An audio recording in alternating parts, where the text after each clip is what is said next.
পাত্র হিসাবে স্বয়ং নিজের মেডিকেল কলেজের অ্যাসিস্ট্যান্ট প্রফেসর উমায়ের হোসেন শুভ্রকে দেখে রীতিমতো ভড়কে গেল তুলি। নাক বেয়ে ঘাম ছুটে গেল তার। তুলি আর চোখে শুভ্র দিকে তাকালো। শুভ্রর মুখ দেখে বোঝা গেল সে নিজেও কিছুটা বিব্রত।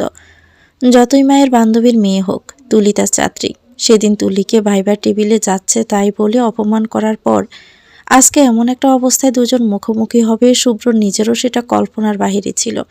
শুভ্র সবার কথার ফাঁকে তীক্ষ্ণ চোখে তুলিকে দেখে যাচ্ছে। তুলি সম্পর্কে শুভ্রর একটি কিঞ্চিত ধারণা তৈরি হয়েছে।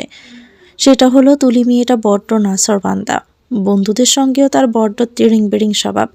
এমন একজন মেয়েকে শুভ্রের মতো বিচক্ষণ পুরুষ কিছুতেই নিজের বউ বানাবে না। শুভ্র নিজের সিদ্ধান্ত মনে মনে ঠিক করে ফেলব। সাথে দুজনকে আলাদা কথা বলতে দেওয়া হলে তুলি ভালো মন্দ জিজ্ঞেস করা ধার ধারল না, সোজা বলে বসলো, স্যার, আপনার মুখ দেখে আপনার মনে হচ্ছে আপনার আমাকে খুব একটা পছন্দ হয়নি। আপনি চিন্তা করবেন না, আমি বিয়ে করব না। আপনি এখন নিচে গিয়ে বলবেন আমাকে আপনাদের পছন্দ হয়নি। কারণ হিসাবে বলবেন আমি দেখতে তেমন সুন্দর নই। আপনার গায়ের রঙের সঙ্গে আমার গায়ের রং বেমানান। শুভ্র চোখে চশমা ঠিক করে বেশ গাঢ় চোখে তুলির দিকে তাকালো। ভ্রু নাড়িয়ে জবাব দিল, আমি মিথ্যে কথা বলি না। তাছাড়া গায়ের রং নিয়ে সুন্দর বিবেচনা করতে নেই, এটা অন্যায়। তুলি বিরক্ত হলো কিছুটা। মুখ স্বাভাবিক রাখতে চাইছে কিন্তু বারবার রাগ মুখে প্রকাশ পেয়ে যাচ্ছে। তুলি নিজেকে সামলে বলল, কারো ভালোর জন্য একবার মিথ্যে বললে আল্লাহ গুনাহ দিবে না। শুভ্র আবার রাগলো, মেয়েটা তো বাড়ি বেয়াদব, কথায় কথায় কেমন চোখ রাঙাচ্ছে। শুভ্রকে চোখ রাঙায়? এ মেয়ের সাহস দেখে অবাক শুভ্র। নিজে বিয়ে করতে চাইছে না আর দোষ চাপাতে চাইছে শুভ্রের ওপর। শুভ্র রেগে বলল, তুমি ভীষণ বেয়াদব একটা মেয়ে। নিজেকে শোধরাতে পারলে তবেই বিয়েতে বসবেন। আমি কারণ হিসেবে কি বলবো, আমার বাবা হয়ে গেছে। কথাটা বলে শুভ্র চলে আসতে নিচ্ছিল। তুলি আগ বাড়িয়ে কিছু বলতে যাবে তার আগে নিজে নিজের শাড়ির কুচিতে পা বেজে পড়ে যেতে নিচ্ছিল। তবে ধরে ফেলল শুভ্র। ভয় পেয়ে তুলি চোখ খিচে শুভ্রর গলা জড়িয়ে ধরেছে। শুভ্র খানিক পর হুঁশ ফিরল। ধরেছে কোথায়? সোজা তুলির উন্মুক্ত কোমরে। তো শুভ্র হাতে ঠান্ডা কিছু স্পর্শ পেতেই তাকালো। তুলির কোমরে নিজের হাত দেখে সঙ্গে সঙ্গে ছিটকে সরে দাঁড়ালো। তুলি নিজেকে ঠিকঠাক করে সোজা হয়ে দাঁড়ায়। ঘটনাটা দুজনের জন্যই অস্বস্তিকর অবশ্যই। শুভ্র চশমা ঠিক করে বলল, আই এম সরি, সম্পূর্ণ ব্যাপারটাই অনিচ্ছাকৃতভাবে। পরের বার তুলি সঙ্গে সঙ্গে লজ্জায় অস্বস্তিতে দৌড়ে ছুটে গেল নিচে। শুভ্র থমকে যায়। তুলি এভাবে দৌড়ালো কেন? লজ্জা পেল নাকি? নাকি শুভ্রকে পুরুষরূপী পশু ভাবলো কি শুভ্র সুযোগ নিয়েছে? চিচি, শুভ্র নিজের ছাত্রীর সঙ্গে এমন কিছু করার কল্পনাই করবে না কখনো। শুভ্রর এতটাও খারাপ দিন আসেনি। শুভ্র তারপর চশমা শার্টের আস্তিন দিয়ে ভালো করে মুছে আবারও চোখে পড়ে নিয়ে ধীরে সুস্থে নিচে নামলো। নিচে নেমে দেখা গেল তুলি বসে আছে সবার সামনে। শুভ্রর মা তুলিকে নিজের আনা মিষ্টি খাইয়ে দিচ্ছেন। পাশে তুলির মা শুভ্রর মায়ের সঙ্গে রাজ্যের খাতিরদারির আলাপ জমিয়েছেন। শুভ্র গিয়ে মায়ের পাশে বসলো। তারপর মায়ের এক হাত চেপে ধরল। শুভ্রর মা ছেলের দিকে তাকালেন। তুলি শুভ্রকে দেখে আড়ষ্ট হয়ে বসে থাকলো কিছুক্ষণ। পরে কাজের বাহানা দিয়ে ছুটে পালালো সেখান থেকে। শুভ্র মায়ের কানের কাছে পিস করে বলল, আম্মু, আমার এই বিয়ে নিয়ে কথা আছে তোমার সঙ্গে। আমরা আপাতত বাসায় যাই। শুভ্রর মা মুহূর্তে ধরে ফেললেন ছেলের মনের খবর। মিষ্টির প্লেট টেবিলে রেখে ছেলের দিকে ঝুঁকে এসে ফিস করে বললেন, খবরদার শুভ্র, বিয়ে ভাঙার চেষ্টা করলে তোকে আমি মেরে ভর্তা বানিয়ে ফেলবো। আমার ছোটবেলার শখ, আমার প্রিয় বান্ধবীর মেয়ের সঙ্গে আমার ছেলের বিয়ে দিয়ে আত্মীয়তা করব। আজ যখন সুযোগ এসেছে সেটা আমি কোনোভাবেই যেতে দিচ্ছি না। তুই বিয়ে করবি আর তুলিকেই করবি। যা, এখন আমার সামনে থেকে যা। ড্রাইভারকে গাড়ি বের করতে বল। আমাদের কথাবার্তা এখানেই শেষ। শুভ্র মায়ের ধমকি হুমকি শুনে একটা ডোক গিলে। বরাবরই মায়ের মুখের কথা তার কাছে বেদবাক্যের নেই। মায়ের মুখের উপর কেন যেন শুভ্র না করতে পারে না। এত বড় হয়ে গেছে, একটা স্বনামধন্য মেডিকেল কলেজে চাকরি করছে।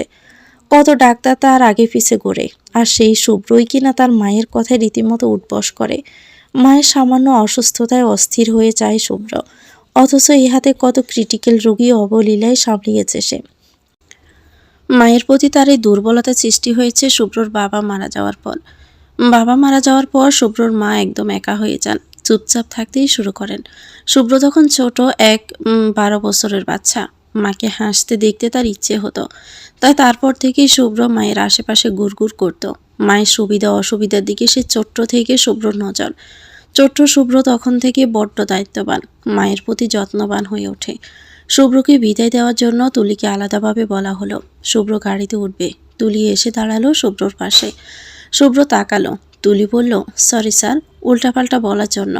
বাইবার টেবিলে প্লিজ এসব কিছু মনে রাখবেন না। শুভ্র চশমা সোজা করলো। তারপরও আরশোকে বান্ধবীর সঙ্গে গল্প করা আম্মুর দিকে সে দীর্ঘশ্বাস ফেলে বলল, চাইলেও মনে রাখা যাবে না। আমাদের আজকে দেখা হওয়াটা মেডিকেল কলেজ অবধি যেন না আসে। ওটা আমার কাজে জায়গা, আর তোমার শেখার জায়গা। আমি চাই না আমাদের দুজনের লাইফে আজকের ঘটনাটা প্রভাব পেলুক। ক্লাসে আমরা অচেনা হয়ে থাকবো। I think you got it. তুলে মাথা নাড়ল বাধ্য মেয়ের মতো। শুভ্র ডাকলো, আম্মু দেরি হয়ে যাচ্ছে, চলো। শুভ্রর মা গলা জড়িয়ে কোলাকুলি করলেন বান্ধবীর সঙ্গে। একটু এগিয়ে এসে তুলিকেও জড়িয়ে ধরলেন। কপালে চুমু খেয়ে দরদ মাখা গলায় বললেন, দ্রুত আমার ঘরে মেয়ে হয়ে আয়। দুজন মিলে এই শুভ্র ফুলকে একদম সোজা করে ফেলবো, একদম ডান্ডা মেরে ঠান্ডা করে দিব। তুলি অপ্রস্তুত হয়ে আরশোকে শুভ্র দিকে তাকালো। তুমি মারবে ডান্ডা, তাও শুভ্র স্যারকে? এর আগে নিজেই না অজ্ঞান হয়ে যায়। শুভ্র খুবই স্বাভাবিক হয়ে মায়ের দিকে তাকিয়ে আছে। সে বলল, আমার 14 গোষ্ঠী পরে উদ্ধার করো আম্মু, আমার দেরি হচ্ছে। কালকে আমার মেডিকেল আছে, কিন্তু তুমি আমার চাকরি খাবে আম্মু। শুভ্রর মা হালকা হেসে তুলির দিকে তাকালেন। মুখ ভেঙিয়ে বললেন, জ্বালিয়ে চারখার করছে ছোট থেকে, তুই এলেই এবার আমার রক্ষা। আজকে আসি তাহলে। তুলি হালকা হেসে তাদের বিদায় দিল। শুভ্র যাওয়ার আগে তুলিকে ভালোভাবে একবার দেখে নিল। মেয়েটার প্রতি তেমন আকর্ষণ বোধ করছে না শুভ্র। কিভাবে মেয়ের সঙ্গে ভবিষ্যতে সে সংসার করবে কে জানে। আম্মু, তুমি আমার সঙ্গে কিন্তু জোর জবরদস্তি করছো। মেয়েটা আমার ছাত্রী, কিভাবে আমি তাকে বিয়ে করব? আমার রিপুটেশনের একটা প্রশ্ন আছে এখানে আম্মু। শুভ্রর মা আরাম করে পান সোফায় বসে পান বানালেন। তারপর একটা পান নিজে খেয়ে আরেকটা পান শুভ্রর দিকে এগিয়ে দিয়ে বললেন, পান খাবি শুভ্র? এটা খাসিয়া পান, খুবই তেজ, তোর মাথা ঠান্ডা হবে। শুভ্র একদম হতভম্ব হয়ে যায়। চোখ বড় বড় করে মায়ের দিকে তাকিয়ে বলল, অসম্ভব আম্মু, তুমি এই মুহূর্তে আমার জীবন মরণ প্রশ্নে আমাকে পান সাধতেছ? রিডিকিউলাস। শুভ্রর মা আফরোজা বেগম হালকা শব্দে হাসেন। হাত দিয়ে সোফায় তার পাশের জায়গাটা দেখিয়ে বললেন ছেলেকে, রাগ করিস না, আয় আমার পাশে এসে বস। কতদিন তোর মাথায় হাত বুলিয়ে দেই না, আয় আমার কোলে মাথাটা রাখ। শুভ্র মায়ের এক কথায় দরদর করে গলে গেল, তবুও মুখ ফুলিয়ে থাকলো। আশেপাশে সে চুপচাপ মায়ের কোলে মাথা রেখে সোফায় পা তুলে একদম শুয়ে পড়ল। আফরোজা ছেলের চুলে হাত বুলান, কপালেও টিপে দেন। তারপর চুল টেনে দিতে দিতে বললেন, আগে শুনতাম ডাক্তার হলে মাথায় চুল থাকে না, সব ঝরে পড়ে, শুধু পড়াশোনা থাকে সেখানে। কিন্তু তোর বেলা ব্যাপারটা উল্টো কেন হলো রে শুভ্র? চুল তো সে আগের মতোই আছে। শুভ্র মায়ের কথা শুনে অলক্ষ্য হাসল। তারপর আবারও মুখ ফুলিয়ে বলল, তুমি কিন্তু কথা ঘোরাচ্ছ আম্মু, আমার বিয়ে নিয়ে কথা হচ্ছিল। আফরোজা বেগম এবার কিছুটা গম্ভীর হলেন। ছেলের কপালে আদুরে হাত বুলিয়ে দেওয়া এবার ক্ষয়ে এলো। তিনি সামনে তাকালেন, বড্ড আনমনা হয়ে বললেন, তুলির মায়ের সঙ্গে আমার সম্পর্কটা স্রেফ বন্ধুত্ব ছিল না শুভ্র, এর চেয়ে বেশি কিছু ছিল। সেটা আমি বুঝতে পারলাম আমার বিয়ের পরে। আমাদের লুকিয়ে বিয়ে ছিল, ভেবেছিলাম দুজন নিজের পায়ে দাঁড়ানোর পর নিজেদের পরিবারকে জানাবো। তবে সমস্যা হলো অন্য জায়গায়। সম্পূর্ণ অনাকাঙ্ক্ষিতভাবে তুই বিয়ের পরপরই আমার পেটে আসিস।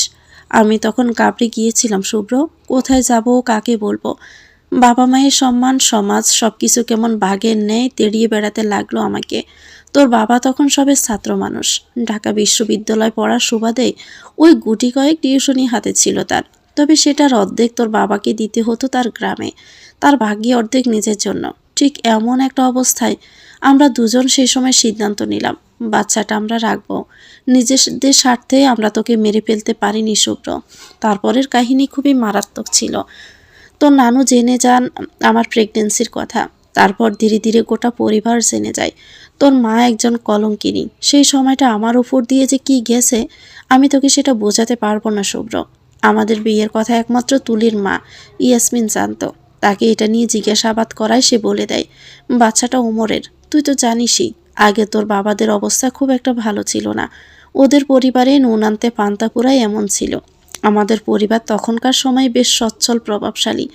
তোর নানা আমাকে ছোট জাতের সঙ্গে সংসার করতে দিবেন না। তোর বাবাকে ছাড়ার জন্য আমার উপর অনেক অত্যাচার করা হতো প্রতিদিন। বাচ্চা নষ্ট করার পিছনে সবাই যেন হাত ধুয়ে পড়েছিল। একদিন আমার অবস্থা দেখে তোর বাবাও কেঁদে বলে ওঠে, তাকে নাকি আমার এখন ছেড়ে দেওয়াই উচিত। আমরা নাকি একজন আরেকজনের জন্য তৈরিই না। এই কথাটা আমার কি যে গায়ে লাগলো শুভ্র। তৎক্ষণাৎ কি আমি শুধুমাত্র আমার কাগজপত্র সার্টিফিকেট নিয়ে পালিয়ে আসি তোর নানার বাসা থেকে। উঠি সোজা তোর বাবার মেসে। তোর বাবা মেসে একা থাকতেন, কিন্তু ছেলেদের মেসে আমাকে দেখে তিনি খুব অবাক হয়েছিলেন। সব শোনার পর সে দিশেহারা। তবুও মানুষটা আমার হাত ছাড়েনি। শক্ত করে ওই হাত চেপে ধরে মেস থেকে বেরিয়ে আসে। আমরা এক রুমের বাসা নেই। আর্থিক অবস্থার দিকে আমাদের অবস্থান ছিল খুবই শোচনীয়। কতবেলা প্রায় না খেয়েই থাকতাম। তখন তুলির বাবা আমাদের দুজনের জন্যই একটা চাকরির ব্যবস্থা করে দেন। আমি রান্না করতে পারতাম না, আর রান্নার গন্ধ শুনলেই বমি করতাম। তাই তুই হওয়া অবধি ইয়াসমিন প্রতিদিন আমাকে রেতে পাঠাতো। তুই হওয়া থেকে শুরু করে আজকে এই অবস্থানে আমরা আছি। সব কিছুর পিছনে ইয়াসমিন আর ইয়াসমিনের স্বামী ইয়াজিদ ভাইয়ের অবদান। এক সত্যিকারের বন্ধুর মতো আমাদের আগলে রেখেছিল তারা। জীবনের বিপরীতমুখী স্রোতে আমাদের পাশে ছায়ার মতো দাঁড়িয়েছিল। আজ তোর বাবা নেই, তবুও ইয়াজিদ ভাই তোকে নিজের ছেলের মতোই দেখতেন। কিন্তু ওদের ট্রান্সফার হওয়ার পর আমাদের তেমন দেখা সাক্ষাৎ হতো না। ইয়াজিদ ভাই বিদেশ চলে যাওয়ার পর ইয়াসমিন নিজেও বাচ্চা সংসার নিয়ে ব্যস্ত হয়ে পড়ে। আর আমি তোর বাবা মারা যাওয়ার পর একদম ঘরবন্দি হয়ে গিয়েছিলাম। আজ এত বছর পর এমন এক সুযোগ পেয়ে আমি এই সুযোগটা হাতছাড়া করতে চাইছি না। আমাদের জীবনের উপর ওদের প্রতিদান হয়তো আমি দিতে পারবো না, কিন্তু ইয়াসমিনের ওই মেয়েকে আমি আমার ঘরে বউ করে এনে মেয়ে হিসেবে রাখতে চাই। এটুকু আল্লাহ আমাকে সাধ্য দিয়েছেন। না হলে আজ তোর বাবা আর আমি পথে। আফরোজা আর বাকি কথাটা শেষ করতে পারল না। হাউমাউ করে কেঁদে উঠলেন। শুভ্র চোখেও জল। মায়ের দুঃখ সে কখনোই জানত না। মা তার ভীষণ চাপা স্বভাবের। আজ এত কথা শুনে শুভ্রর কষ্টে বুকটা কেমন জ্বালা করছে। মায়ের দুঃখগুলো তো সে চষে নিতে পারবে না, তার চেয়ে বরং কমানোরই একটা চেষ্টা করুক। শুভ্র মায়ের কোল থেকে উঠে বসল। মাকে দু হাতে বুকে জড়িয়ে নিয়ে মায়ের মাথায় হাত বুলিয়ে শান্ত করার চেষ্টা করলো। এক পর্যায়ে খুব নরম স্বরেই বলল, তোমার ঋণ আমি শোধ করবো আম্মু, যাই চাই হয়ে যাক না কেন। কেঁদো না, আর কান্না থামাও না। এত কাঁদতে আছে নাকি? কথায় কথায় আজকাল শুধু কাঁদো। হয়েছে, থামো তো। শুভ্র মোবাইল হাতে নিয়ে বসে আছে বিছানার উপর।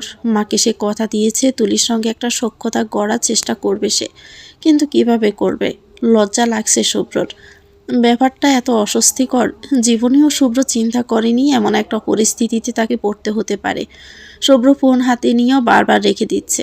তারপর মায়ের কান্না ভেজা চোখ মুখ বসে উঠলে আবার ফোন হাতে নিচ্ছে। এক পর্যায়ে শুভ্র নিজেকে শক্ত করলো। কল দিল তুলির নাম্বারে। রিং হলো অনেকক্ষণ। ওপাশ থেকে কল রিসিভও হলো। গুম গুম কণ্ঠে কেউ বলল, হ্যালো কে? শুভ্র হৃৎপিণ্ড লাফাচ্ছে। অত্যন্ত নার্ভাস ফিল করছে সে। শুভ্র গলা পরিষ্কার করে বলল, ঘুমাচ্ছিলে? পরে কল করব। শুভ্রর গলার আওয়াজ মুহূর্তেই চিনে ফেলল তুলি। ধপ করে শোয়া থেকে উঠে বসে পড়ল। অপ্রস্তুত হয়ে বলল, স্যার আপনি? কোনো দরকারে এত রাতে? শুভ্র হালকা হাসল। মেয়েতে এত প্রশ্ন করে? শুভ্র গম্ভীর হওয়ার চেষ্টা করে বলল, কালকে তো ভাইবা, প্রিপারেশন কেমন? তুলি অবাক হলো। স্যার ফোন করে ভাইবার কথা জিজ্ঞেস করছেন কেন? তুলি কিছুটা মিনমিন করে বলল, আজ পড়তে পারিনি তেমন স্যার। শুভ্র প্রশ্ন করল, কেন, ফাঁকি দিচ্ছ? তুলি তৎক্ষণাৎই শুভ্রকে শুধরে দিয়ে বলল, না না স্যার, আজকে তো আমাদের বাড়িতে আত্মীয়রা এসেছিলেন, তাই বাসায় অনেক ভিড় ছিল। তবুও যতটুকু কভার করা যায় আমি করেছি। সত্যি? আত্মীয় কেন? তুলি আবার থেমে গেল। ইস, পরিস্থিতিতে এমন অদ্ভুত কেন? তুলির মাটি পাক করে ঢুকে যেতে ইচ্ছে করছে ধনির গহ্বরে। তার সঙ্গে শুভ্র স্যার, ভাবলে গাটা কেমন শিরশির করছে। শুভ্র আবারও জিজ্ঞেস করলো, বললে না কেন? তুলি থামলো। কিছুক্ষণ পর ইতিউতি সে গড়া ধরা বলল, ওই আমাদের বিয়ের কথা হয়েছে আজ বাসায়। শুভ্র থমকে যায়। অস্বস্তি দুজনকে কেমন জড়িয়ে নিল নিজেদের মধ্যে। শুভ্র আবারও গলা পরিষ্কার করলো। কথা ঘুরানোর চেষ্টা করে বলল, অনেক রাত হয়ে গেছে, সকালে তো মেডিকেল আছে, ঘুমিয়ে পড়ো। তুলি মৃদু স্বরে সায় দিল। সালাম দিয়ে ফোন কাটল। শুভ্র ফোন হাতে নিয়ে বিছানার উপর মাথা নিচু করে বেশ কিছু সময় এভাবেই বসে থাকলো। কেমন মাথা ধরেছে শুভ্রর। শুভ্র যথেষ্ট ব্যক্তিত্ববান পুরুষ। তার মতো মানুষের কাছে বিয়ে নিছক বিয়ে নয়, বরং তার সম্মান ধুলোয় মেশানো। একই মেডিকেল কলেজে চাকরি করে। ওই মেডিকেল কলেজের ছাত্রীকে বিয়ে করা কেউই ভালো চোখে দেখবে না, কানাঘুষা চলবে, মানুষ পিছনে কথাও শোনাবে। শুধু শুভ্র নিজেকে নিয়ে তেমন ভয় না হলেও তুলির জন্য ভাবছে সে। হয়তো এতে তুলির জীবনও বিপদের মুখোমুখি হতে পারে। তুলি মেয়ে, তার জন্য এমন বিশ্রী সমালোচনা ভালো কিছু বই আনবে না। শুভ্র ভাবলো, তারপর ফোনটা বিছানার উপর রাগে ছুঁড়ে ফেলে দিল। দপ করে বিছানার উপর থেকে সোজা গিয়ে দাঁড়ালো দেওয়ালে টাঙানো মৃত বাবার ছবির দিকে। কিছুক্ষণ বাবার ছবির দিকে চেয়ে থেকে তারপরে শুরু হলো তার অভিযোগের বাহার। শুভ্র বলল, আব্বু, এটা কেমন বিচার বলো তো? আমি শুভ্র, এমন বিয়ে করব ভাবিনি। তুমি কেন আম্মুকে এত অসহায় করে চলে গেলে? আম্মু এখন বাচ্চাদের মতো হয়ে গেছে, শুধু কাঁদে সারাক্ষণ। তুমি জানো, আম্মু কাঁদলে আমার দুনিয়া অন্ধকার হয়ে যায়। নিজেকে তখন আমার পাগল পাগল লাগে। আম্মু যখন আমাকে তোমাদের ব্যাপারে বলল, আমি তখন কেন সেটা শুনতে গেলাম? আম্মুর কষ্ট শুনলেই আমার খারাপ লাগে। এই খারাপ লাগা থেকে তুলিকে বিয়ে করতে হবে আমাকে। এটা হয় আব্বু, বলো তো? তুলি কে? তুলি আমার ছাত্রী, তাকে আমি বিয়ে করব? আমি শুভ্র, অসম্ভব। অথচ এই অসম্ভবকে তোমার বউ সম্ভব করার জন্য উঠে পড়ে লেগেছে। এরপর শুভ্র থামলো, খানিক পর বলল, আমার অস্বস্তি হচ্ছে আব্বু, এভাবে হয় না। তুমি আমাদের ছেড়ে চলে গিয়ে একদমই ভালো করনি। আম্মুকে আমি কিভাবে সামলাবো আব্বু? আমার আর ভালো লাগে না। শুভ্রর বাবা ছবিতে হেসে শুভ্রর দিকে তাকিয়ে আছেন। ছবিতে কথা বলে না, তাই শুভ্রর বাবাও কথা বলেনি। ছবি কথা বললে হয়তো শুভ্রর বাবা মৃদু হেসে বলতেন, পাগল বেটা, তুই তোর মায়ের কাছে আসিস বলেই তো আমি এত নিশ্চিন্তে আছি। ঠিক হয়ে যাবে সব। আমার বেটাই strong, I know that. Shubhro class করাচ্ছে। লেকচার স্লাইড মাল্টিমিডিয়া প্রজেক্টরে বড় করে দেখানো হচ্ছে। শুভ্র পুরো লেকচার খুব সুন্দর করে সবাইকে বুঝিয়ে দিচ্ছে। ক্লাসের মধ্যে শুভ্র চোখ না চাইতেই তুলির দিকে যাচ্ছে। তুলি মনোযোগ দেখানোর চেষ্টা করছে ক্লাসে, কিন্তু যতবারই শুভ্র তাকাচ্ছে তুলি অন্যমনস্ক হয়ে যাচ্ছে। তুলি হাত কাঁপছে, লেকচার ঠিকভাবে নোটও করতে পারছে না। শুভ্র তুলির নার্ভাসনেস বুঝলো। বাকিটা সময় আর তুলির দিকে তেমন একটা তাকালো না। এক সময় ক্লাস করিয়ে বেরিয়ে গেল শুভ্র। শুভ্র বেরিয়ে যেতেই তুলির ফ্রেন্ড তুলির দিকে তাকিয়ে জিজ্ঞেস করলো, বেশ সন্দেহ নিয়ে, তুলি, আজ শুভ্র স্যার তোর দিকে এভাবে বারবার কেন তাকাচ্ছিল? ওনাকে চাওয়া দেখে আমার কিন্তু সুবিধার মনে হয়নি। তুলি ভিতরে ভিতরে থতমত হলো, কিন্তু প্রকাশ করলো না। বই খাতা ব্যাগে ঢুকাতে ঢুকাতে মৃদু হেসে বলল, হয়তো রেগে তাকিয়েছেন। আমি তো ওনার কাছে লাস্ট ভাইবা তেমন একটা ভালো দেইনি, বললাম না তোকে? আমাকে অপমান করলো না যে ভাইবা টেবিলে? আয়শা তবুও ভাবলো, তার সন্দেহ এখনো যায়নি। আয়শা তারপর বলল, না রে, ওটা রেগে তাকানো ছিল না, ছাত্রর দিকে বেশ সফট চোখে তাকিয়েছিল, আমি সেটা লক্ষ্য করেছি। তুলি আয়শার এমন পরপর করা প্রশ্নে এক পর্যায়ে উত্তর দেওয়ার ধৈর্য হারালো। আয়শার মাথায় কলম দিয়ে টোকা দিয়ে বলল, সারাক্ষণ কোরিয়ান ড্রামা দেখিস দেখে আজগবি চিন্তা এসব মাথায় গড়ে তোর। এখানে দাঁড়িয়ে এত প্রশ্ন করলে নেক্সট লেকচার ক্লাসের টাইমই এখানেই কেটে যাবে, দ্রুত চল। আয়শার লেকচার ক্লাসের কথা মনে পড়ায় দ্রুত ব্যাগ কাঁধে নিল। করিডোর দিয়ে হাঁটতে হাঁটতে আয়শা বলল, যতই বলিস তুলি, শুভ্র স্যার তোর দিকে না তাকিয়ে আমার দিকে এভাবে তাকালে আমি রাগ করতাম না। আমাদের এই থার্ড ইয়ারে একমাত্র এস স্যারটাই সুন্দর দেখতে। বাকিরা তো বয়স বেশি, না হলে দেখতে ভালো না। পুরো ফার্স্ট ইয়ার সেকেন্ড ইয়ারে কাটিয়ে এই পর্যায়ে এসে শুধুমাত্র একজন স্যারকেই তেমন ভালো লেগেছে। বাকিরা তো সারাক্ষণ খিটখিট করতো আমাদের উপর। কি দিন গেল রে আমাদের তুলি। অফিস রুমে বসার সঙ্গে সঙ্গে দুজন কলিগ এসে ঢুকলেন শুভ্র রুমে। শুভ্র তাদের দেখে মৃদু হেসে সালাম দিল। ডাক্তার আরিফ ও ডাক্তার ফারহান শুভ্রর সামনে চেয়ারে বসলো। শুভ্র বলল, কি ব্যাপার, দুজনই আজ একসঙ্গে আমার রুমে? ডাক্তার আরিফ মুচকি হেসে শুভ্রর দিকে তাকালো, তারপর টিটকিরি করে বলল, আগে চা আনা 3 কাপ, তোর সঙ্গে মারাত্মক আলোচনা আছে। শুভ্র হয়তো কিছুটা আন্দাজ করতে পারলো, সে কাউকে ডেকে চা দিতে বলল। আরিফ কথা তুলল, শুভ্র, কাল কোথায় গিয়েছিলি? তাও একদম আন্টিকে বগল দাবা করে।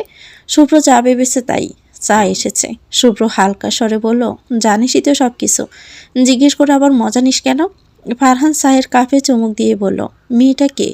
বিয়ে কবে করছিস? ঠিক হয়েছে তারিখ?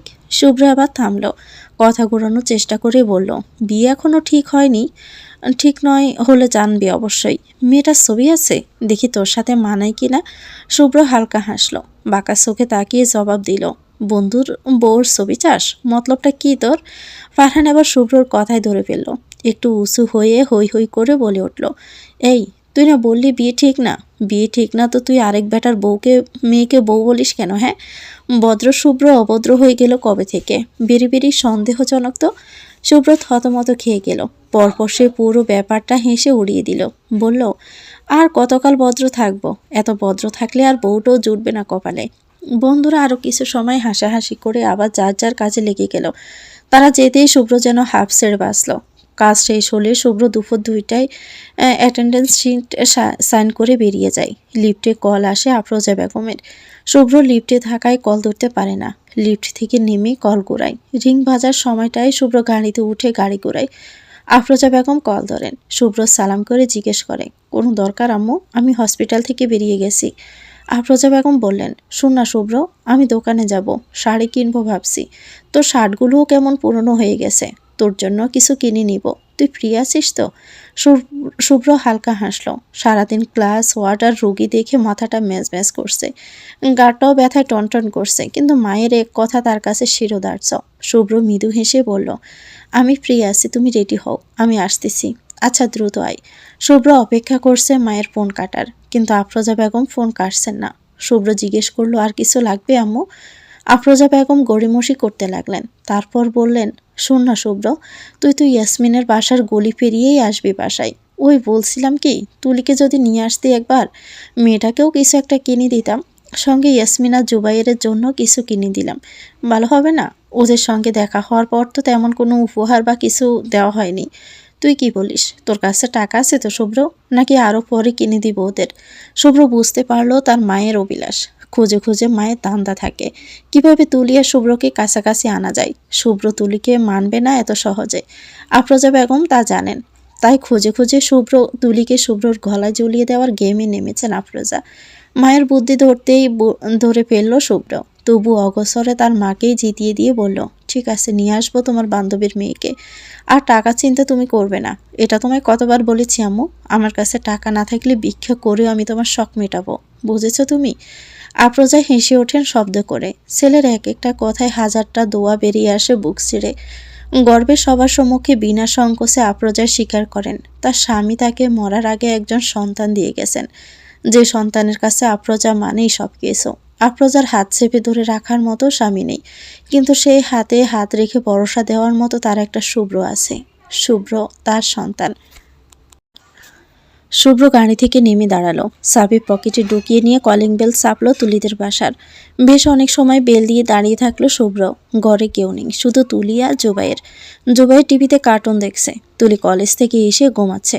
দরজায় এতবার কলিং বেল বাজতে শুনে একসময় তুলি কাঁচা ঘুম থেকে উঠে খোলা চুল খোপা বাঁধতে বাঁধতে এসে দরজা খুলে দিল। ওপাশে শুভ্রকে দাঁড়িয়ে থাকতে দেখে তুলি অবাক হয়। শুভ্র তো এখন বাসায় যাওয়ার কথা, এখানে কেন? তুলির খোপা করা হাত নেমে আসে নিচে, সঙ্গে সঙ্গে গায়ের ওড়না মাথায় তুলে নিয়ে অপ্রস্তুত কণ্ঠে সালাম দিয়ে বলল, স্যার ভিতরে আসুন। শুভ্র ভিতরে একবার উকি দিয়ে দেখলো ঘরে তেমন সারা শব্দ নেই, শুধু টিভি দেখছে। বসার ঘর থেকে টিভির আওয়াজ আসছে। জুবাইর সুপায় বসায়। শুভ্র ঘরে ঢুকলো না, বাহির থেকে বলল, ঘরে কেউ নেই। তুলে জবাব দিল, আম্মু ফার্মেসিতে গেছে জবুর জন্য মেডিসিন আনতে, আর কাজের মেয়ে নিচে গেছে কি একটা কাজে। শুভ্র ঘরে কেউ নেই শুনে ভিতরে ঢুকতে চাইল না, তবে ঘরের বাহিরে থেকে শুভ্র এভাবে ফেরত যাবে শুনে তুলি জোরপূর্বক শুভ্রকে সোফায় এনে বসালো। শুভ্র জুবাইরের পাশে বসলো। জুবাইর শুভ্রকে দেখে সোজা রিমোট রেখে শুভ্রর কাছে ঘেসে বসলো। শুভ্র এমন কাণ্ডে হেসে উঠল। জুবাইরকে কোলে তুলে নিয়ে নিজের হাঁটুর উপর বসালো।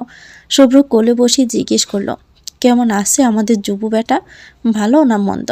জুবাইর শুভ্র চুল নাড়তে নাড়তে হেসে হেসে জবাব দিল, বিন্দাস আছি দুলাভাই।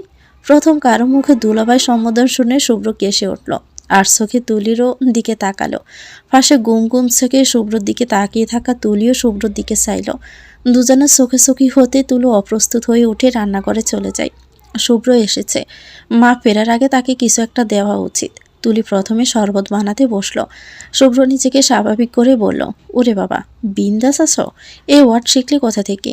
জুবাইর মাথায় নেড়ে নেড়ে উত্তর দিল, দেবের ছবি থেকে শিখেছি দুলাভাই। তুমি দেবের ছবি দেখেছ? পাগলু, পরাণ যায় জলিয়ারে, এসব দেখেছ? শুভ্র হালকা হাসলো। আজকালের বাচ্চা এটুকু বয়সে মুভিজ দেখছে, প্রেমে গদ মুভি তাদের ভালো লাগছে, এদের ভবিষ্যতে যে কি হবে। শুভ্র উত্তর দিল, হ্যাঁ, কয়েকটা আগে দেখেছি, স্কুলে থাকতে। তুমি স্কুলে ছিলে? এত বড় মানুষ স্কুল পড়ে? শুভ্র জুবাইরের বাচ্চামো কথায় হেসে ফেলল। স্কুলে আমি ছোটবেলায় পড়েছি, এখন তো আমি বড় হয়ে গেছি, এখন আর আমি স্কুলে পড়ি না। জুবাইরের মাথায় আপাতত এসব ঢুকছে না। দূর থেকে তুলির চোখ রাঙানো দেখে সে আপাতত নিশ্চুপ হয়ে গেছে। জুবাইর এখনই এত এত দেবের ছবি দেখেছে, শুনলে তুলি জুবাইরকে আস্তে আস্তে চিবিয়ে খাবে। টিভির ডিশের লাইনই কেটে দিবে আব্বুকে বলে। তাই জুবাইর আর কথা বাড়ালো না। তুলি শরবত এনে শুভ্রর দিকে এগিয়ে দিল। শুভ্র শরবত হাতে নিল। খেতে খেতে প্রশ্ন করলো, আন্টি কখন আসবেন? তুলি শুভ্রর মুখোমুখি সোফায় বসা। তুলি উত্তর দিল, ফার্মেসি তো কাছেই, এখনই চলে আসার কথা।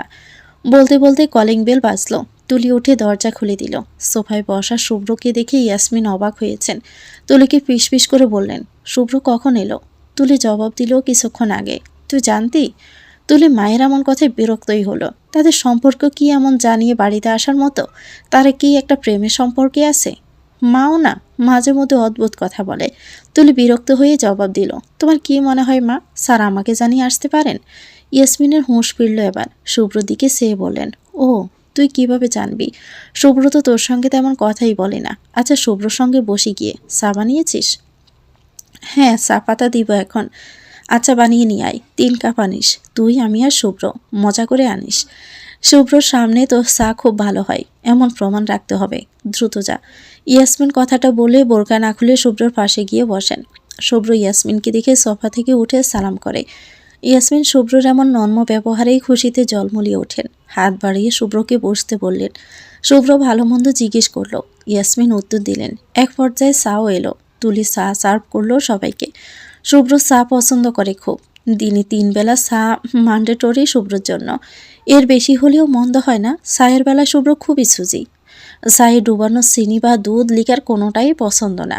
চায়ে 3 উপাদানের পরিমাণ এর একটা রাশিও থাকতে হয়। শুভ্র তখনই চা খেতে পারে।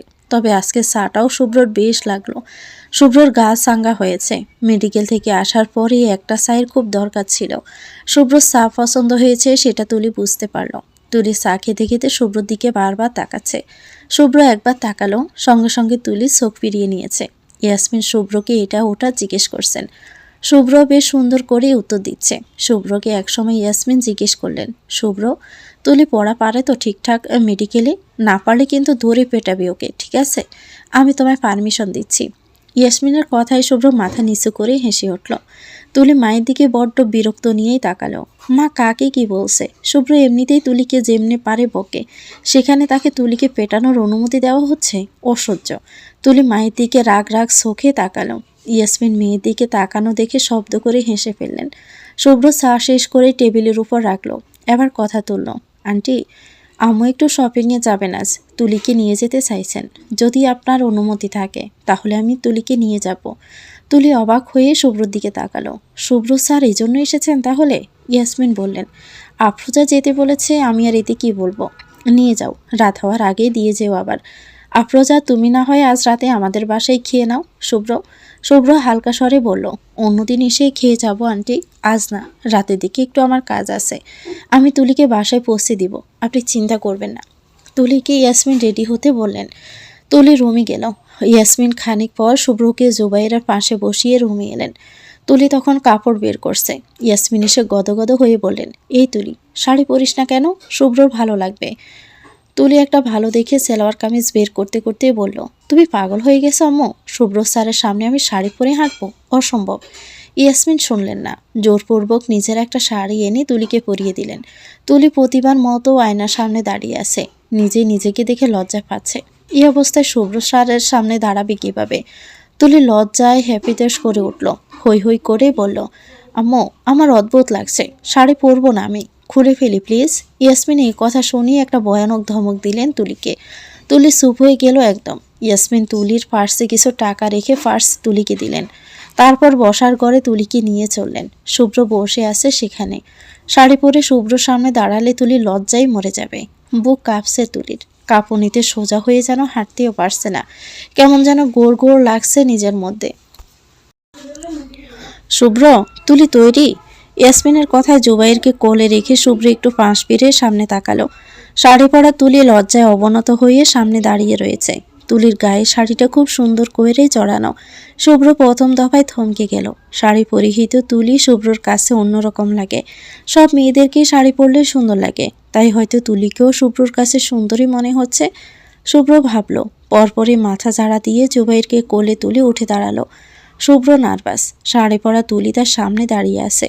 ভাবতে তার লজ্জা লাগছে শুভ্রর। তুলির দিকে সেভাবেই তাকাতেই পারছে না শুভ্র, বারবার চোখ সরিয়ে নিচ্ছে।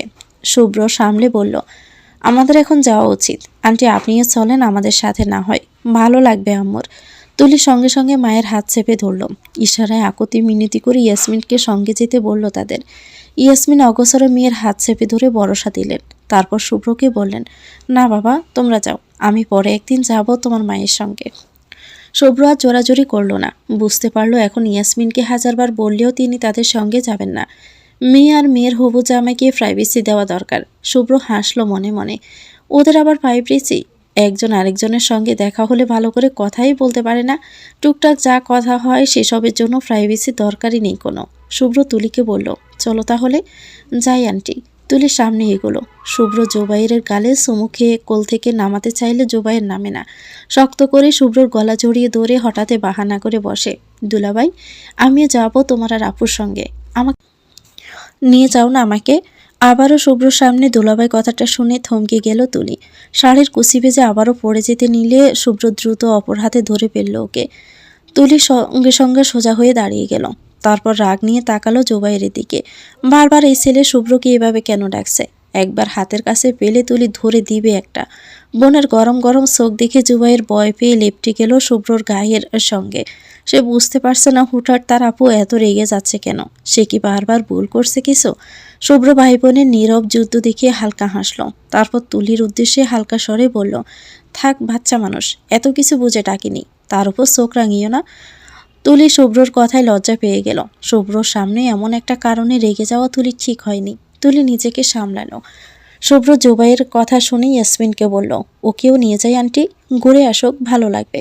ইয়াসমিন সঙ্গে সঙ্গে মানা করলেন, বললেন না না ওর হোমওয়ার্ক আছে, তোমরা যাও শুভ্র। জুবাইয়ের মুখ কালো করে ফেলল। শুভ্রর দিকে করুণ চোখে তাকালো। শুভ্র বলল, সকালে হোমওয়ার্ক করে ফেলবে তাই না জুবাইর? জুবাইর দ্রুত দুদিকে মাথা নাড়ালো। ইয়াসমিন আর কি বলবেন? তুলির দিকে তাকালেন। তুলিও তাকালো তখন। হয়তো তুলিও চাইছে জুবাইর যাক ওদের সঙ্গে। মেয়েটা এখনই এত ঘামছে। শুভ্রর সঙ্গে আর কয়েকটা মিনিট থাকলে এখনই যেন ঢলে পড়বে। ইয়াসমিন তাই সম্মতি দিলেন। বেরিয়ে যাওয়ার সময় ইয়াসমিন তুলির কানে কানে বললেন, তোর ফার্সে কিছু টাকা আছে, এটা দিয়ে শুভ্রকে গিফট কিনে দিবি কিছু। ছেলেরা যা পছন্দ করে তেমন কিছু কিনে দিস। নিচে নামলে শুভ্র চলে যায় পার্কিং থেকে গাড়ি বের করতে। জুবাইর আর তুলি একা গ্যারেজে দাঁড়িয়ে আছে। একা পেয়ে তুলি আবার জুবাইরের কান টেনে ধরল। জুবাইর রীতিমতো ব্যথায় উকিয়ে উঠল। বারবার বলল, কান ছাড়ো আপু, আমার ব্যথা লাগছে তো। আপু। তুলি কান ছাড়লো। তারপর রাগ দেখিয়ে বলল, ওনাকে বারবার দুলাভাই ডাকছিস কেন? হ্যাঁ, মাইর দিব তোকে আরেকবার যদি আমার সামনে এই নামে ডাকিস। জুবাইর কান চেপে ধরে উপরে মাথা তুলে তুলির দিকে তাকালো। বলল, দুলাভাইকে তাহলে কি ডাকবো আপু? তুলি সঙ্গে সঙ্গে জবাব দিল, বাইয়া বলে ডাকবি। জুবাইয়ের মাথা নাড়ল। শুভ্র গাড়ি নিয়ে আসলে তুলি শেষবারের মতো জুবাইরকে চোখ দিয়ে শাসালো। যেন আরেকবার জুবাইর দুলাভাই বলে ডাকলে তার গর্দান তুলে এনে তুলি এসপার ওসপার করে ফেলবে।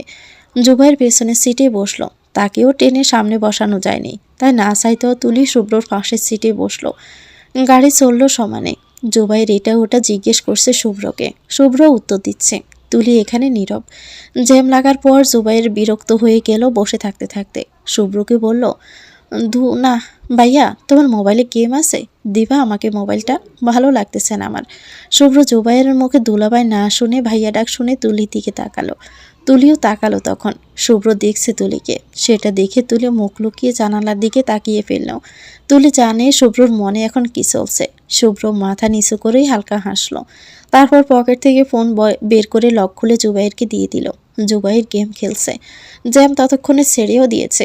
শুভ্র এক পাকে তুলিকে বলল, ওকে ভাইয়া ডাকার জন্য ফোর্স করলে কেন? বাচ্চা মানুষ, ভালোবেসে ডেকেছিল আমাকে। তুলি শাড়ির আঁচল খুঁড়তে খুঁড়তে বলল, বিয়ের আগে এত দুলাভাই টাকা ঠিক না। শুভ্র সঙ্গে সঙ্গে জবাব দেয়, বিয়ে তো হচ্ছেই, আগে থেকে ডাকলে সমস্যা কোথায়? নিজের প্রশ্নে নিজে অবাক হয়ে গেল শুভ্র। সে কবে থেকে এমন প্রশ্ন করা শুরু করলো? তুলিও অবাক চোখে শুভ্রর দিকে তাকিয়ে আছে। তুলি তাকিয়ে আছে দেখে শুভ্র আর তুলির দিকে তাকালো না, অন্য প্রসঙ্গে চলে গেল। মার্কেটে শুভ্র পুরোটা সময় জুবাইরকে কোলে নিয়ে হাঁটতে হলো। মেয়েদের সঙ্গে মার্কেটে আসার ফলাফল জুবাইর জানে না, কিন্তু শুভ্র জানে। মায়ের সঙ্গে মার্কেটে এলেই শুভ্রর পা ব্যথা হয় হাঁটতে হাঁটতে, আর হাত ব্যথা হয় শপিং ব্যাগের বোঝা বয়ে বয়ে। তবে আজ তেমন হাঁটতে হচ্ছে না, তুলি মাকে নিয়ে শপিং করছে। তুলি ব্যাগ বইছে আজ। শুভ্রর কোলে জুবাইর থাকায় সে এ কাজ করতে পারেনি। শুভ্র একসময় তুলিদের কাছে এগিয়ে এলো। আফরোজাকে জিজ্ঞেস করলো, তোমাদের আর কতক্ষণ লাগবে আম্মু? আফরোজা একটা হ্যাঙ্গারে শাড়ি দেখতে দেখতে বললেন, লাগবে আরো কিছু সময়। তুই কি বাসায় চলে যাবি? শুভ্র বলল, না। তারপর তুলিকে শুভ্র বলল, শোনো, আমি খাবারের দিকটাই আছি, তোমাদের শেষ হলে কল করো। তুলি মাথা নাড়ল। শুভ্র জুবাইরকে কোলে নিয়ে খাবারের দিকে চলে গেল। আসলে জুবাইর অনেকক্ষণ ধরে ওদের সঙ্গে ঘুরছে। ক্ষুধা লেগেছে হয়তো তার, তবে বলছে না, তুলি বকবে সেজন্য। শুভ্র জুবাইরকে খাবার দিয়ে বসিয়ে রাখলো। নিজে ফোনে দরকারি কাজও সারলো এই সময়ে। তারপর তুলিরে এলে বেরিয়ে গেল শপিং মল থেকে। গাড়িতে উঠে শুভ্র 2 প্যাকেট খাবার তুলি আর মায়ের দিকে এগিয়ে দিল। বলল, এখানে চিকেন আর ফ্রেঞ্চ ফ্রাইজ আছে, তুমি আর আম্মু খেয়ে নাও। তুলি প্যাকেট হাতে নিল। প্যাকেট নেওয়ার সময় দুজনের আঙ্গুলে আঙ্গুলে ছোঁয়া লাগলো। তুলি সঙ্গে সঙ্গে ছিটকে প্যাকেট নিয়ে সরে গেল। শুভ্র অপ্রস্তুত হয়ে সোজা হয়ে বসল। দুজনেই তারপর চুপচাপ। শুভ্র লুকিং গ্লাসে একবার তুলির দিকে তাকালো। খানিক চেয়ে থাকার পর তুলিও তাকালো লুকিং গ্লাসে। দুজনের চোখে চোখ পড়ে যায়। লজ্জায় দুজনেই চোখ সরিয়ে নিল। শুভ্র তুলিকে বাসায় পৌঁছে দিল। বাসার নিচে নেমে শুভ্র দরজা পর্যন্ত এগিয়ে দিল তুলিকে। তুলি ভিতরে যাওয়ার আগে কিছু সময় থামলো। হাতে একটা ছোট্ট ব্যাগ, সেটা শুভ্রর জন্য কিনেছে তুলি। একটা ঘড়ি। শুভ্র কি কিভাবে দিবে সেটাই ভাবছে। শুভ্র তুলিকে দাঁড়িয়ে থাকতে দেখে বলল, বাসায় যাবে না? তুলি থামলো এবার। অন্যদিকে সে ছোট্ট করে নিঃশ্বাস ছেড়ে আবার শুভ্রর দিকে তাকালো। শুভ্র প্রশ্নবোধক চোখে সে আসে তুলির দিকে। তুলি নিজেকে সামলালো। হাতের ব্যাগটা শুভ্রর দিকে এগিয়ে দিয়ে বলল, এটা নিন, আপনার জন্য। শুভ্র চোখ বড় বড় করে প্যাকেটের দিকে চেয়ে রইল কিছুক্ষণ। তারপর হালকা হেসে প্যাকেটটা হাতে নিল। জিজ্ঞেস করলো, তুমি কিনেছ? তুলি মাথা নাড়ালো। শুভ্র আবার হাসলো। প্যাকেটটা আঙ্গুলের ভাঁজে শক্ত করে চেপে ধরল। মুখে বলল, থ্যাংক ইউ ফর দিস। তুলি মৃদু হাসলো উত্তরস্বরূপ। তারপর সালাম করে ভিতরে চলে গেল। তুলি যেতেই শুভ্র আপন মনে প্যাকেটের দিকে চেয়ে থাকলো। তারপর কি মনে করে যেন প্যাকেট খুলল। একটা ঘড়ি আছে প্যাকেটে, বেশ সুন্দর ঘড়িটা। শুভ্রর পছন্দ হয়েছে। শুভ্র হেসে ঘড়ির প্যাকেট আবার প্যাকেট বন্দি করে গাড়িতে উঠে বসলো। তুলি আড়ালে গেটের গ্রিলের ফাঁকে চেয়ে রইল শুভ্র যাওয়ার দিকে। শুভ্র যেতে তুলি নিজের ডান হাতটা চোখের সামনে ধরল। আঙ্গুলে যে জায়গায় শুভ্র ছোঁয়া লেগেছে সেই জায়গায় আপন মনে দেখে গেল অনেকক্ষণ। বুকটা এখনো তার কাঁপছে। মনে হচ্ছে শুভ্রর আঙ্গুলে এখনো তুলির আঙ্গুল ছুঁয়ে আছে। হুঁশ ফিরে তুলির খানিক পরপর অস্বস্তিতে জমে গিয়ে হাত সরিয়ে দ্রুত ভিতরে চলে যায়ও। শুভ্র আজ মেডিকেল থেকে ছুটি নিয়েছে। আজ আফরোজা কড়া কণ্ঠে বলে দিয়েছেন, আজ এই বাড়ি থেকে মেডিকেলে যে যাবে তাকে ডান্ডা মেরে ঠান্ডা করে মেডিকেলে যাওয়ার সব গুছিয়ে দেওয়া হবে। মা রেগে আছেন দেখে শুভ্র না চাইতেও ছুটি নিয়েছে মেডিকেল থেকে। মেডিকেল নিয়ে দেখে শুভ্র বেশ আরাম করে ঘুমালো আজ। ঘুম থেকে উঠে শাওয়ার নিয়ে খেতে বসলো নাস্তা। আফরোজা শুভ্রর জন্যই অপেক্ষা করছিলেন। শুভ্র বসলে উনি ডিম পোচ আর পরোটা এগিয়ে দেন। শুভ্র খেতে খেতেই বলল, আজ ছুটি নেওয়ালে যে কোনো প্রোগ্রাম আছে নাকি? আফরোজা আবার মুখ ভার করে হাসলেন। খাওয়া থামিয়ে ছেলের দিকে সে গদগদ কণ্ঠে বললেন, আজ তোরা তুলির আক্ত করানো হবে। আক্ত কথাটা শুনে শুভ্র খাবারের মাঝে কেসে উঠল। আফরোজা সঙ্গে সঙ্গে উঠে শুভ্রর পিঠে মালিশ করে দিতে লাগলেন। শুভ্র পানি খেয়ে শান্ত হলো কিছুটা। তারপর কড়া চোখে আফরোজার দিকে চেয়ে বলল, আক্ত এখন কেন ঠিক করলে আম্মু? আমাদের আরও চেনা জানা হওয়া উচিত ছিল। এভাবে তাড়াহুড়ো করে বিয়ে করলে দুজনেই সংসার করতে পারবো না। আমাদের সম্পর্কটা তেমন না, ইটস ডিফারেন্ট। আফরোজা ছেলের দিকে তাকালেন সন্দেহ নিয়ে। তারপর জিজ্ঞেস করলেন, তুই কি তুলির সঙ্গে প্রেম করতে চাইছিস শুভ্র? শুভ্র এই প্রশ্ন শুনে মায়ের দিকে বাঁকা চোখে তাকালো। মাঝে মধ্যে শুভ্রর মা এমন অদ্ভুত কথা বলে যে শুভ্রর তখন মন চায় দেওয়ালে মাথা টুকতে। শুভ্রকে এভাবে তাকানোর কারণেই আফরোজা মুহূর্তেই শুধরে গেলেন। বললেন, সরি, তুই তো আর প্রেম করার মতো ছেলে না, তুই হলি নিরামিষ, তোকে দিয়ে প্রেম হবে না আমি জানি। শুভ্রর মায়ের কথায় অপমানে হা হয়ে মায়ের দিকে তাকিয়ে রইল। কোনো মা আছে নাকি এমন পৃথিবীতে যে ছেলেকে প্রেম করার জন্য উস্কে দিতে পারে? শুভ্র জানা নেই। শুভ্র তাকালে আফরোজা বললেন, আচ্ছা বল, কি করতে চাইছিস? আক্ত করবি না, ঠিক আছে, তাহলে কি করবি? তোকে তুলির সঙ্গে ইয়াসমিন আক্ত ছাড়া মিশতে দিবে না, ওদের পরিবারে এইটা নেই। আর আজ শুধুমাত্র করানো হবে তোদের সম্পর্ককে আগে বাড়ানোর জন্য। ইয়াসমিনের মতে তুলি সংসার করবে না আপাতত মেডিকেল শেষ করার আগ অবধি। হাতে 2-3 থেকে 4 বছর পাচ্ছিস, সেটা দুজন দুজনকে জানার জন্য যথেষ্ট নয় কি? শুভ্র ভাবল অনেকক্ষণ। সে বিয়ে এখন করুক আর 3 বছর পর তুলিকেই করতে হবে, তাহলে একটা হারাম সম্পর্ক জড়ানোর মানে কি? আক্ত করে রাখলে সমস্যা তো নেই তেমন। শুভ্র ঘুরে ফিরে আফরোজার কথাই ঠিক ধরল। আফরোজা শুভ্রর মতিগতি বোঝার জন্য তার দিকে তীক্ষ্ণ চোখে চেয়ে আছেন। শুভ্র খেতে খেতে তারপর বলল, ঠিক আছে আক্ত করব আমি, কিন্তু সেটার জন্য কেনাকাটা করা লাগবে না? আজকে আক্ত হলে কেনাকাটা করবে কখন? আফরোজা আবার বিজয়ের হাসি হাসলেন। মুখ ভরে হেসে বললেন, সব কেনা তো শেষ, তুই শুধু চুপচাপ আক্ত করতে বসে যা। শুভ্র বেবাচাকা খেয়ে গেল। বলল, কখন কিনলে? তুমি তো আমাকে ছাড়া কোনোদিন শপিংয়ে করনি। আফরোজা উত্তর দেন, ওই দিন তুলিকে নিয়ে গেলাম না মার্কেটে, ওদিন তো সব কিনে ফেলেছি। তুলির মাপের গোল্ডের আংটিও কিনেছি, দাঁড়া তোকে এনে দেখাচ্ছি। আফরোজা চলে গেলেন নিজের রুমে আংটি আনতে। শুভ্র অবাক হয়ে মায়ের যাওয়ার দিকে সে দীর্ঘশ্বাস ফেলল। মাঝে কতটা দুরন্ত তার, শুভ্র জেনে হতভম্ব। তার বিয়ে নিয়ে মায়ের খুশির কোনো শেষ নেই। আনন্দের অতিশয্যা এই সকল সুখের ভুলে তার বিয়ে নিয়ে মেতে আসেন। শুভ্র মায়ের আনন্দের সুখ সুখ অনুভব করছে ভীষণ। মায়ের একটা হাসির জন্য শুভ্র নিজের জীবনও দিয়ে দিতে পারে। এ তো সামান্য বিয়ে। আফরোজা এলেন, হাতে একটা ছোট্ট বক্স। শুভ্রর কাছে এসে বসলেন। বক্সটা শুভ্রর হাতে ধরিয়ে দিয়ে বললেন, দেখো তো তোর বউয়ের আংটি পছন্দ হয় কিনা। শুভ্রর বউ কথাটা শুনে শুভ্রর বেশ লাগলো কেন যেন। মায়ের দিকে আবারও কানা চোখে চেয়ে শুভ্র বক্স খুলে দেখল মাঝারি আকারের একটা আংটি। আংটি খুঁটিয়ে খুঁটিয়ে দেখল শুভ্র, তারপর আবার বক্সে রেখে দিল। আফরোজার দিকে বক্স এগিয়ে দিয়ে বলল, দেখলাম সুন্দর হয়েছে, তোর বউকে দিয়েই পছন্দ করিয়েছি, ওর জন্য কিনছি বলিনি। শুভ্র মায়ের এই বারবার তোর বউ বলা দেখে কিছুটা লজ্জাই পাচ্ছে। শুভ্র বলল, বারবার বউ বউ বলছো কেন? বউ তো হয়নি এখনো। হবে তো আজকে রাত থেকে। প্রোগ্রাম আজকে রাতে? হ্যাঁ, আমার বাড়ি আর তোর দাদা বাড়ির কিছু মানুষকে দাওয়াত করেছি, ওরা দুপুরে আসবেন। অনুষ্ঠান খুব বড় করে হবে না, বিয়ে তো হবেই কয়েক বছর পর, তখন বড় করে করব কি বলিস শুভ্র? তুমি যা ভালো মনে করো। শুভ্রর খাওয়া শেষ। ময়লা বাসনগুলো মায়ের সঙ্গে শুভ্র কিচেনে ডিশওয়াশে রেখে আসলো। মায়ের পানি সানতে কষ্ট হবে দেখে শুভ্র বেশ কয়েক মাস আগে একটা ডিশওয়াশার কিনে এনেছিল, সেটাই ব্যবহার হচ্ছে এখন। শুভ্র বাসন রেখে আস্তে আস্তে আফরোজা টেবিল পরিষ্কার করে ফেললেন। শুভ্র রুমে এলো। রুমে এসে শুভ্র ল্যাপটপ নিয়ে বিছানায় বসলো। ল্যাপটপে কিছু কাজ শেষ করলো। হঠাৎই শুভ্রর মনে পড়ল তুলি তাকে গড়ি দিয়েছে। সে অনুযায়ী শুভ্ররও উচিত তুলিকে কিছু দেওয়া নিজের পক্ষ থেকে। শুভ্র ভাবলো, ল্যাপটপ বন্ধ করে রেডি হয়ে নিল। টি শার্টের উপর জ্যাকেট জড়াতে জড়াতে বেরিয়ে এলো রুম থেকে। আফরোজা ছেলেকে কোথাও যেতে জিজ্ঞেস করলেন, এত সকালে কই যাচ্ছিস? মেডিকেলে? শুভ্র যেতে যেতে বলল, তোমার বৌমার জন্য গিফট আনতে যাচ্ছি, ফিরতে লেট হবে, দরজা সিটকেনি দিয়ে দাও আম্মু। শুভ্র আর তুলিকে পাশাপাশি বসানো হয়েছে। শুভ্রর কোলে জোবাইর।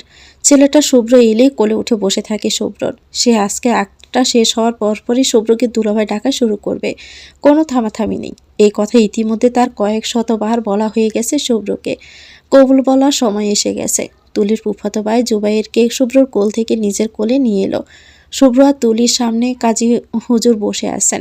শুভ্র আরশোকে তুলির দিকে তাকালো। তুলির কপালে নাকের উপর ঘেমে একাকার। মেয়েটা ভয়ে শেষ হয়ে যাচ্ছে, কবুল বলবে কি? শুভ্র নার্ভাস প্রচণ্ড।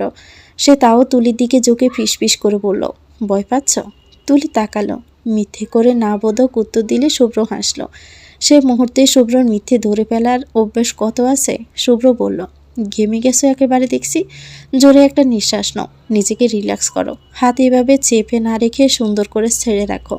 নিঃশ্বাস আটকে রেখেছো কেন? ছাড়ো সেটাকে, তাহলে ভালো ফিল করবে। তুলি শুভ্র যা যা বলল সবই করলো। সত্যি তার বড্ড অস্বস্তি হচ্ছে। মাথা থেকে গরম ধোঁয়া বের হচ্ছে, যেন মগজে আগুন জ্বলছে দাউ দাউ করে। শুভ্রর কথা মতো কাজ করে এখন সে বেশ ভালোই ফিল করছে। তুলি কৃতজ্ঞ হলো শুভ্রর প্রতি। শুভ্রর দিকে একটু ঝুঁকে ফিসফিসিয়ে বলল, থ্যাঙ্কস। শুভ্র মৃদু হেসে তুলির দিকে তাকালো। দুজনের চোখে চোখ পড়ল। লজ্জায় চোখ সরিয়ে নিল তুলি। কবুল বলার মুহূর্ত এলো। তুলিকে প্রথমে কবুল বলতে বলা হয়। তুলি কিছুটা সময় নিল, তারপর আর চোখে আবারও শুভ্রর দিকে চেয়ে দেখল। শুভ্র তাকালো তখন। তুলি ভয় পাচ্ছে ভীষণ। নতুন একটা সম্পর্কে জড়ানোর অভিজ্ঞতার ভয় তাড়িয়ে বেড়াচ্ছে তুলিকে। তুলি চুপ। ইয়াসমিন পাশে থেকে মেয়ের কাছে এগিয়ে এলেন। তুলির হাতে হাত চেপে ধরলেন নিজের হাত। তুলি চোখ বেয়ে অজান্তে গড়িয়ে পড়ল কয়েক ফোঁটা জল। ইয়াসমিন মেয়ের মুখে মুছে দিলেন আদরে। মেয়ের কপালে চুমু খেয়ে তারপর বললেন, মা কবুল বল, কাজে অপেক্ষা করছেন না? মায়ের আশকারা পেয়ে তুলি কিছুটা শান্ত হলো। শুভ্র পাশ থেকে তুলির কান্না দেখছে। ইয়াসমিন পাশে না থাকলে তুলিকে কিছু বলা যেত, ভরসাও দেওয়া যেত। এখন এত মানুষের সামনে কথা বলাও দুষ্কর। শুভ্র তুলির দিকে তাকালো। তুলি ইয়াসমিনের থেকে চোখ সরিয়ে শুভ্রর দিকে তাকালো। শুভ্র মৃদু হাসলো তখন। হঠাৎ কি যে হলো তুলির, মনের অজান্তে তুলির মুখ থেকে বের হয়ে এলো 3টা শব্দ, কবুল কবুল কবুল। তুলি যখন কবুল বলছে, শুভ্র সেই সময়টাই তুলির দিকে ঠায় চেয়েছিল। দুজন দুজনের চোখের দিকে চেয়ে রইল বেশ কিছু সময়। উচ্চস্বরে আলহামদুলিল্লাহ বলার আওয়াজে দুজনেরই ঘোর ভাঙল। এতক্ষণ ঘরভর্তি মানুষের ভিড়ে এভাবে চেয়েছিল তারা। শুভ্র লজ্জায় অন্যদিকে তাকালো। তুলিও লজ্জায় মাথা নিচু করে চুপচাপ বসে রইল। বাকিটা ক্ষণ কেউই আর কারো দিকে তাকালো না। শুভ্রকে কবুল বলতে বলা হলো। শুভ্র আফরোজার দিকে চেয়ে দেখল একবার। আফরোজা খুশিতে কেঁদে ফেলেছেন প্রায়। আফরোজাকে এক হাতে জড়িয়ে আছেন ইয়াসমিন। দুজনের চোখে অশ্রু টলমল করছে। ইয়াসমিনের আঁচল চেপে ধরে দাঁড়িয়ে আছে জুবাইর। তার টালমাটাল চোখে আকাশ সম বিস্ময়। এভাবে যে কেউ তাকে বিয়ে করে হয়তো সে জানে না। তার প্রশ্নবোধক চোখ বারবার শুভ্র তুলিকে দেখিয়ে চলছে। শুভ্র তুলির দিকে চায়। মাথা নিচু করে বসে আছে তুলি। কিন্তু শুভ্র জানে কাল তুলি শুভ্রর দিকে তাক করা। শুভ্র কিছুটা সময় নেয়। তারপর মৃদু হেসে ধীরে ধীরে বলে, আলহামদুলিল্লাহ, কবুল কবুল কবুল। সারা ঘরময় একজাক প্রশান্তি যেন উড়ে গেল শুভ্রর কথায়। তুলির বুকটা সলাৎ করে উঠল। শুভ্র এত সুন্দর করে কবুল বলেছে যে তুলি মোহিত হয়ে গেল একদম। মাথা তুলে শুভ্রর দিকে তাকালো। শুভ্র এতক্ষণ তুলির দিকে চেয়েছিল। তারপর দুজনের চোখাচোখি হলো। বরাবরের মতো তুলি চোখ সরিয়ে নিয়েছে। কথা হচ্ছে বড়দের মধ্যে। বিয়ের বাকি কথা এখনই সেরে নিচ্ছেন তারা। বিয়ে হতে বাকি আছে হাতে 4 বছর আরও। শুভ্র আর তুলি সে সময় নিজেদের জেনে নিতে পারবে। সংসার করার মূল কাঠি তো একে অপরকে জানা, বোঝা, ভালোবাসা। শুভ্র বড়দের কথার মধ্যে বিরক্ত হচ্ছিল কিছুটা। তুলি পাশে নেই। চাচাতো বোন এসে রুমে নিয়ে গেছে। শুভ্রর বিরক্তি বুঝে ইয়াসমিন বললেন, শুভ্র বাবা তুমি ঘরে গিয়ে না হয় বসো, তুলিকে আমি রুমে পাঠাচ্ছি। শুভ্র শুনে হ্যাঁ বলল। একজন এসে শুভ্রকে তুলির ব্যক্তিগত বেডরুমে নিয়ে গেল। শুভ্র বেডরুমটা দেখল। ছোট দুজনা পালং, একটা বইয়ে ঠাসা পড়ার টেবিল, কাঠের আলমারি, ছোট একটা মিনি সাইজের বুকশেলফ, একটা ছোট দোলনা। বেশ সাজিয়ে গুছিয়ে রাখা ঘরটা। তুলি বেশ গুছানো মেয়ে, সেটা তার ঘর দেখে বোঝা যাচ্ছে।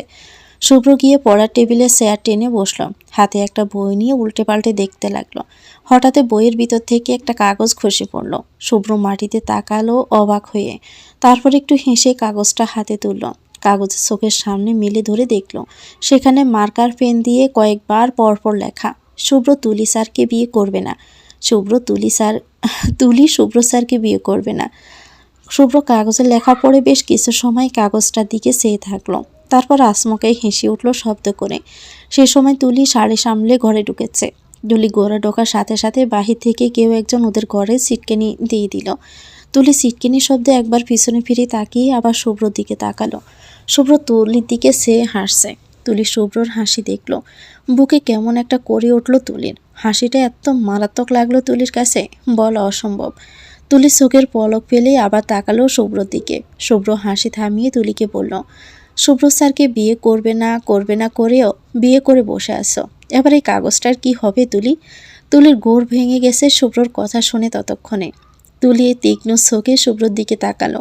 তারপর চোখ গেল শুভ্রর হাতের কাগজের দিকে।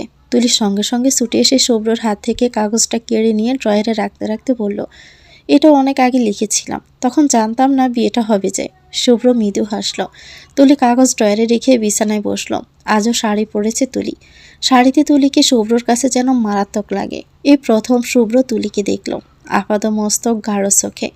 তুলি সুন্দর, এক কথায় শ্যামা সুন্দরী। তুলি ছাত্রী না হলে হয়তো শুভ্র তুলিকে বিয়ে করতে এতটা আপত্তি থাকতো না। শুভ্র একসময় চোখ সরালো। একটু সোজা হয়ে বসে একটা প্যাকেট তুলির দিকে এগিয়ে দিয়ে বলল, তোমার জন্য। তুলি তাকালো, এবার চোখ তুলে শুভ্রর দিকে একবার সে প্যাকেটের দিকে তাকালো। তারপর হাত বাড়িয়ে প্যাকেটটা হাতে নিল। তুলির হাতে ছুঁড়ে রিনচিনি শব্দে শুভ্রর ঘোর লেগে এলো। শুভ্র অপলক সে রইল তুলির হাতে লেপটে থাকা ছড়িগুলোর দিকে। তুলি প্যাকেটে হাতড়ে দেখলো। শুভ্র বলল, চাইলে খুলেও দেখতে পারো। তুলি প্যাকেট খুলতে লেগে যায়। প্যাকেট থেকে বেরিয়ে এলো একটা সুন্দর মেরুন রঙের জামদানি শাড়ি। শাড়ি দেখে তুলি প্রথমেই শাড়ির প্রেমে পড়ে গেল যেমন। শুভ্রর পছন্দ মারাত্মক লাগলো তুলির কাছে। তুলি শুভ্রর দিকে সে মৃদু হাসলো, বলল থ্যাঙ্কস, বিশেষ সুন্দর শাড়িটা। শুভ্র উত্তরে হাসলো। তারপর আবারও তুলি চুপ হয়ে যায়। শুভ্রর সঙ্গে তুলি খুব একটা কথা বলেনি এখন অবধি। শুভ্র সামনে এলে যেমন তুলি বোবা হয়ে যায়, অথচ শুভ্র জানে তুলি বড্ড মিশুকে, অরুণ চণ্ডী স্বভাবের। মেয়েটা শুভ্রকে এত ভয় পায়। শুভ্র ভাবলো বিয়েটাকে তাদের এত কমপ্লিকেটেড না করে সেটাকে একটা সুযোগ দেওয়া উচিত দুজনের। এভাবে দুজনেই যদি লজ্জায় চুপ হয়ে থাকে তবে বিয়েটা টিকবে কি করে? শুভ্র ভাববো। তারপর তুলির দিকে চেয়ার একটু এগিয়ে আনতেই তুলি হাবিজাবি চিন্তা করে ভয় পেয়ে পিছনে জেকে গেল। শুভ্র সঙ্গে সঙ্গে পিছিয়ে গেল আবারও চেয়ার নিয়ে। অপ্রস্তুত গলায় সাথে সাথে বলল, আরে ভয় পেও না, আমি জাস্ট তোমার সঙ্গে গল্প করতে চেয়ারে গিয়েছিলাম। তুলি শুভ্র দিকে তাকালো। পরপরই নিজের বোকামো দেখে হালকা হেসে ফেলে। নিজেও লজ্জায় নিয়েই বলল, সরি, আসলে এমন পরিস্থিতি আমি আগে কখনো ফেস করিনি, তাই একটু নার্ভাস আমি। শুভ্র বলল, তোমার কি মনে হয় আমি নিজেও কি 14টা বিয়ে করে বসে আছি? আমিও এই লাইনে নতুন, আমিও নার্ভাস, তবে তোমার মতো নয়, অল্প একটু। সেটা কাটানো ট্রাই করছি। তুমি হেল্প করলে নার্ভাসনেস কাটানো দুজনের পক্ষেই সম্ভব। তুলি মাথা দোলালো। শুভ্র আবার নিশ্চিন্তে চেয়ার এগিয়ে আনলো তুলির দিকে। তুলিও এগিয়ে বসলো খানিক। শুভ্র প্রথমেই শুরু করলো, শুরুতে জেনে নেওয়া যাক তোমার নিজের সম্পর্কে বলো শুনি। তুলি শুভ্রর দিকে তাকালো, বলল, কি বলবো? শখ, ইচ্ছে, প্যাশন এগুলোই। তুলি উত্তর দিল, শখ বলতে আমার গাছ লাগানো ভালো লাগে। বারান্দায় অনেক গাছ লাগিয়েছি আমি। এখানে অল্প ছাদে আমার লাগানো আছে প্রচুর গাছ। সেগুলোর পেছনে আমার দিনের অর্ধেক সময় যায়। আপনার? শুভ্র এবার নিচেটা বলল, আমার গাছ লাগানো তেমন পছন্দ না। আমি বেশিরভাগ সময় বই পড়ি, থ্রিলার। আমার তোমার মতো ছোট বুক সেলফ নেই, আছে মস্ত বড় বুক সেলফ। সেলফে ভর্তি শুধু থ্রিলার বই, হরর বই আর টুকটাক সায়েন্স ফিকশন আছে। তুলি কথা কাটলো, রোমান্টিক বই নেই কেন? আমি এসব পড়ি না। কেন যেন অপ্রাস্ত মনে হয় এসব আমার কাছে রোমান্টিসিজম। তুমি বই পড়ো? তুলি মন খারাপ করে বলল, রোমান্টিক। তুলি শুভ্রর মন খারাপ দেখে হাসলো, বলল, ঠিক আছে, তুমি আমার বাড়িতে আসলে বুক সেলফের একটা অংশ খালি করে রাখবো। সেখানে তোমার রোমান্টিক বইগুলো রাখবে। তবে প্লিজ আমাকে পড়তে ফোর্স করবে না, আমি এসবে নেই। তুলি শুভ্রর কথা ধরন শুনে হেসে উঠল। শুভ্র বলল, কোনো ইউনিক ইচ্ছা আছে যেটা ফুলফিল করতে চাও? তুলি ভাবলো, তারপর উত্তর দিল, একটা না, কয়েকটা আছে। বলো সেসব। প্রথমত, আমি আমার কোনো এক জন্মদিনে বয়স অনুযায়ী অনেকগুলো রোমান্টিক বই পাবো। সেকেন্ড, আমি তারা খসা দেখতে চাই, জীবনে একবার হলেও দেখতে চাই। থার্ড, এটা বলা যাবে না। শুভ্র বলল, কেন বলা যাবে না? তুলি উত্তর দিল, কেন বলা যাবে না এটার কারণও বলা যাবে না। প্লিজ ফোর্স করবেন না। শুভ্র বলল, আচ্ছা ঠিক আছে। তুলি শুভ্রকে জিজ্ঞেস করলো, আপনার ইচ্ছে? শুভ্র মাথা চুলকে হাসলো খানিকটা। তারপর বলল, ফার্স্ট অফ অল, জীবনে একবার আমি আর যে বউ হবে তাকে নিয়ে হজ করব। আম্মুর খুব ইচ্ছে হজে যাওয়ার। সেকেন্ড, একদিন অনেকগুলো ছুটি পাবো, তারপর দেশের এ প্রান্ত থেকে ও প্রান্ত ঘুরে দেখব, মানে ট্রাভেলিংয়ের শখ। আমার আপাতত কোনো থার্ড ইচ্ছে নেই। আমি ইচ্ছে কমই রাখি, আর যা রাখি সেটা পূরণ করার ট্রাই করি অল টাইম। বেশিরভাগ পূরণ করেছিও, এই দুটো বাকি শুধু। তুলি বলল, হস্ত পূরণ করতেই পারতেন। শুভ্র মৃদু হাসলো, বলল, বউ কোথায় পাবো? বিয়ে তো আজ করলাম, ইনশাল্লাহ আরও 4 থেকে 5 বছর পর এই ইচ্ছেটাও পূরণ হয়ে যাবে। তুলির বুকটা প্রশান্তিতে ভরে গেল। শুভ্রর প্রতি সম্মান যেন দ্বিগুণ বেড়ে গেছে। মানুষটা এত ভালো কেন? তার চেহারার দিকে তাকালে তুলি আকণ্ঠ ডুবে যায়, আর উঠে দাঁড়াবার জোর হয় না। মানুষটার হাসি, কথা বলার ভঙ্গিমা, ব্রু কুঁচকে তাকানো, অ্যাপ্রন পরে করিডোর দিয়ে হাঁটা, তুলিকে তুমি বলে সম্বোধন করা, তার নরম গলা, সব কিছুর প্রতি তুলি ধীরে ধীরে আকৃষ্ট হয়ে যাচ্ছে।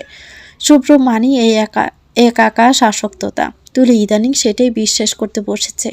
শুভ্রর কথা শুনে তুলি মৃদু স্বরে বিড়বিড় করলো, ইনশাল্লাহ আপনার ইচ্ছে শীঘ্রই পূরণ করুন আল্লাহ। শুভ্র মৃদু হেসে বলল, আমিন। তুলি কদিন হলো ক্লাস, ওয়ার্ড, পড়াশোনায় ভীষণ ব্যস্ত দিন পার করছে। আগদের পর শুভ্র ব্যস্ত। দুজনের কথা টথা তেমন একটা হয় না। তবে আজ ওয়ার্ডে ক্লাস নেবে শুভ্র। তুলি অন্যদিন মুখে পানি ছিটিয়ে অ্যাপ্রন গায়ে দৌড়ায় ওয়ার্ডে। তবে আজ তুলি কেন যেন খুব সময় নিয়ে ফেস ওয়াশ করলো, মুখে ক্রিম দিল, টিনটেন্ট লিপ বাম দিল। ওয়ার্ডের সাজগোজ তুলি তেমন করে না, তবে শুভ্র আসছে আজ। তুলি চায় না তাকে দেখতে কোনো কবরস্থান থেকে উঠে আসা দেহ মনে হোক। শুভ্র ক্লাস নিচ্ছে। ফর্মাল গেট আপে শুভ্রকে বেশ সুন্দরী দেখাচ্ছে তুলির কাছে। তুলি বারবার চোখ দিচ্ছে শুভ্রর দিকে, অথচ শুভ্র এখন অবধি তুলির দিকে একটি বারও তাকায়নি। তুলি বিরক্তই হলো। ভাব দেখানো হচ্ছে তাকে, তাই না? তুলি তারপর রেগে গিয়ে নিজেও আর একবারও শুভ্রর দিকে তাকালো না। শুভ্র একটা বেডের পাশে দাঁড়িয়ে রোগী দেখছে। রোগীর চোখ দেখতে দেখতে সে স্টুডেন্টদের প্রশ্ন করলো, হিস্ট্রি নেওয়া হয়েছে পেশেন্টের? সবাই উত্তর দেওয়ার আগে একটা মেয়ে ভিড় ঠেলে এগিয়ে এসে ঠিক শুভ্রর কাছে এসে দাঁড়ালো। তারপর এলিয়ে এলিয়ে বলল, হ্যাঁ স্যার। শুভ্রর এত কিছু খেয়াল নেই, সে তো রোগী দেখতেই ব্যস্ত। রোগীর দিকে সকল মনোযোগ তাক করে সে প্রশ্ন করলো, হিস্ট্রি বলে যাও একটা একটা করে।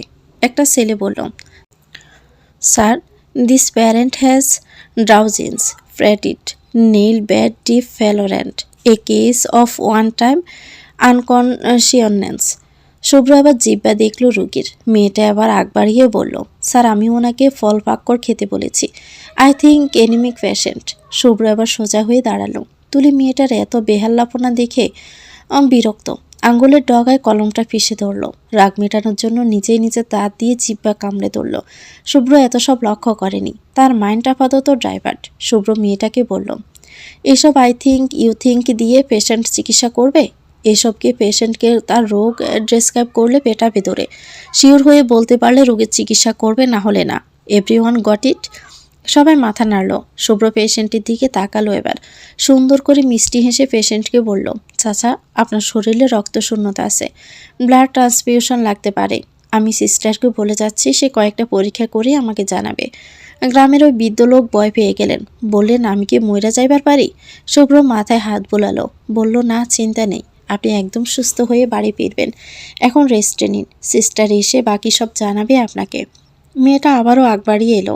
তুলি দূর থেকে কোনার চোখে মেয়েটার কাজ দেখছে দাঁড়িয়ে দাঁড়িয়ে। কি বেয়াদব মেয়ে, শুভ্রর সঙ্গে লাইন মারছে। তুলির ইচ্ছে করছে মুখের উপর মেয়েটাকে কয়েকটা কথা বলে দিতে। কত সাহস তার বরের সঙ্গে ঘেঁষাঘেঁষি!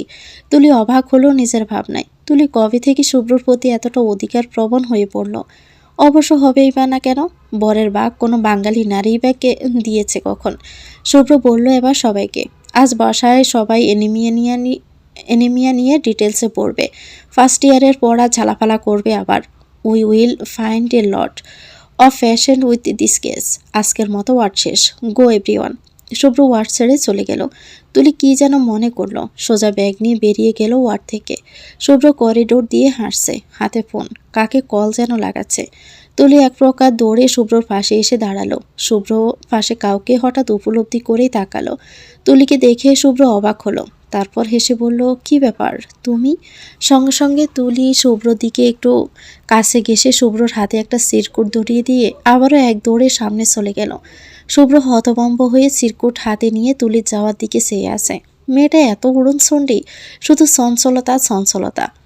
এলো আর গেল, মাঝখানে জ্বর বয়ে গেল যেন। শুভ্র হাতের সিরকুটের দিকে তাকালো। সিরকুট দেওয়ার কারণ বুঝতে পারল না শুভ্র। হালকা হেসে সিরকুট খুলে দেখলো সেখানে খুবই বিশ্রী হাতের লেখায় লেখা, আপনি বিবাহিত। এরপর ওয়ার্ড ক্লাসে কথাটা মাথায় রাখবেন প্লিজ। শুভ্র প্রথম দফায় অবাক হয়ে সিরকুটের দিকে চেয়ে থাকলো। সিরকুটের অর্থ বুঝতে তার বেশ সময়ই লাগলো। যখন বুঝতে পারলো বিস্মিত হলো। এত বড় চোখের সামনে তাকানো। তুলি কি খুঁজলো? তুলি ততক্ষণে পোকার পার। শুভ্র দুই ভ্রুয়ের মাঝখানে আঙ্গুল চেপে শব্দ করে হেসে ফেলল। তুলিও পারে বটে, লক্ষ্য করেছে। তবে বিয়ে হতে না হতে মেয়েদের মধ্যে বউ বউ ভাব চলে আসাটাকে কোনো রিফ্লেক্সের মধ্যে পড়ে হয়তোবা। শুভ্র গাড়ি ঘোরালো, তারপর গাড়ি থেকে নেমে সোজা বাসায় উঠে কলিং বেল বাজালো। দরজা খুলে দিল কোনো এক রমণী। রমণী কেউ না, বরং তুলি। শুভ্র তুলিকে এখন বাসায় দেখে যার পর নাই অবাক হলো। মুখে হাসি টেনে ভিতরে ঢুকতে ঢুকতে বলল, তুমি এখানে? আম্মু ডেকেছে? শুভ্র ভীষণ ঘেমে আসে। গাড়িতে এসি থাকা সত্ত্বেও সে ঘেমে একাকার। গরম বোধহয় আজকে খুব বেশি পড়েছে। তুলি রান্নাঘর থেকে এক গ্লাস পানি এনে শুভ্রর সামনে ধরল। শুভ্র পানি হাতে নিয়ে মিষ্টি করে বলল, থ্যাঙ্কস, খুব তেষ্টা পেয়েছিল। তুলি মৃদু হেসে মাথা নাড়ল, বুঝেছি আমি। শুভ্র আরও একবার প্রশ্ন করবে তার আগে রুম থেকে বেরিয়ে এলেন আফরোজা। শুভ্রকে দেখে তার পাশে গিয়ে বসলেন। শুভ্র মাকে সালাম দিয়ে জিজ্ঞেস করলো, আজকেও তুলিকে পড়া বাদ দিয়ে এখানে ডেকে পাঠিয়েছে আম্মু? ওর সামনে এক্সাম আছে, তুমিও না? আফরোজা বেগম কিছু বলবেন তার আগে তুলি শুধরে দেওয়ার ভঙ্গি করে বললেন, না না, আন্টি ডাকেননি, আমি এসেছি। আমার আন্টির সঙ্গে সময় কাটাতে ইচ্ছে হচ্ছিল। শুভ্র তুলির দিকে তাকালো। মায়ের প্রতি তুলির এমন মনোভাব শুভ্রকে আকৃষ্ট করলো ভীষণ। শুভ্র উঠে দাঁড়ালো, পানির গ্লাস সোফার টেবিলে রেখে বলল, আমি ফ্রেশ হয়ে আসি। আম্মু চা পাঠিয়ে দিও প্লিজ। যা তুই, আমি পাঠাচ্ছি। শুভ্র শার্টের বোতাম খুলতে খুলতে রুমে চলে গেল। শুভ্র যেতে আফরোজা তুলির দিকে তাকালেন, বললেন, তুলি চা বানাতে পারিস? শুভ্রকে আর চা তুই দিবি, দৌড়ে যা তো। তুলি আফরোজার কথা বলার ধরন দেখে হেসে উঠল। দুহাতে আফরোজাকে শক্ত করে জড়িয়ে ধরে আফরোজার গায়ের খানিক ওম নিয়ে আদর আদর গলায় বলল, আন্টি তোমার কথা শুনলেই না আমার খুব আদর আদর লাগে জানো। আফরোজা হাসলেন, বললেন, তাই বুঝি? হ্যাঁ একদম তাই। তুলি সুমু খেলো আফরোজার গালে। আফরোজা চমকপ্রদ গলায় বললেন, তাহলে আজ থেকে তুইও আদর আদর গলায় আমাকে শুভ্রর মতো আম্মু বলে ডাকিস তো। এই আন্টিটা না কেমন নিরামিষ নিরামিষ লাগে, শুনতে মজা লাগে না। তুলি হেসে ফেলল, কি চমৎকার আবদার, নেই কোনো জোর জবরদস্তি শাসানো, শুধু এক বুক নিঃসংকোচ মিষ্টি আবদার। তুলি বলল, ঠিক আছে, আম্মু ডাকবো। এখন যাই, তোমার পুত্রের জন্য চা বানিয়ে নিয়ে যাও। চা না পেলে এখনই ক্লাস নেওয়া শুরু করবে দুজনের। আফরোজার মনে পড়লে তিনি তাড়া লাগিয়ে বললেন, হ্যাঁ হ্যাঁ দ্রুত যা। তুলি রান্নাঘরের দিকে গেল। আফরোজাও পিছন পিছন চললেন। তুলি চা বসিয়েছে চুলায়। আফরোজা একটা চেয়ারে বসে তুলি চা বানানো দেখছেন। মেয়েটা রান্নায় যে কি পটু, ইয়াসমিন বলেছেন। শুভ্র তুলির চায়ের প্রশংসা করেছিল সেদিন। যাক, রান্না নিয়ে আফরোজার আর চিন্তা গেল। এখন বউ শাশুড়ি মিলে রান্না করবেন আর সঙ্গে কয়েক কাপ চা বেশ জমবে।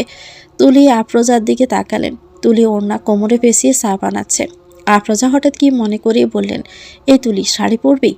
হঠাৎ প্রশ্নে তুলি ব্যাবাস্যাকা খেয়ে গেল। তুলির মনে পড়লে এ নিয়ে দুবাসী শাড়ি কুচি বেঁধে শুভ্রর গায়ের উপর পড়েছে। বাকি শুভ্র ধরে ফেলেছে দুইবারে। তা না হলে হাত পা ভেঙে যে কি লজ্জার কাণ্ড করত। তুলি নিজেকে সামলে বলল, আমি শাড়ি সামলাতে পারি না আম্মু, বারবার কুচি বেজে পড়ে যাই।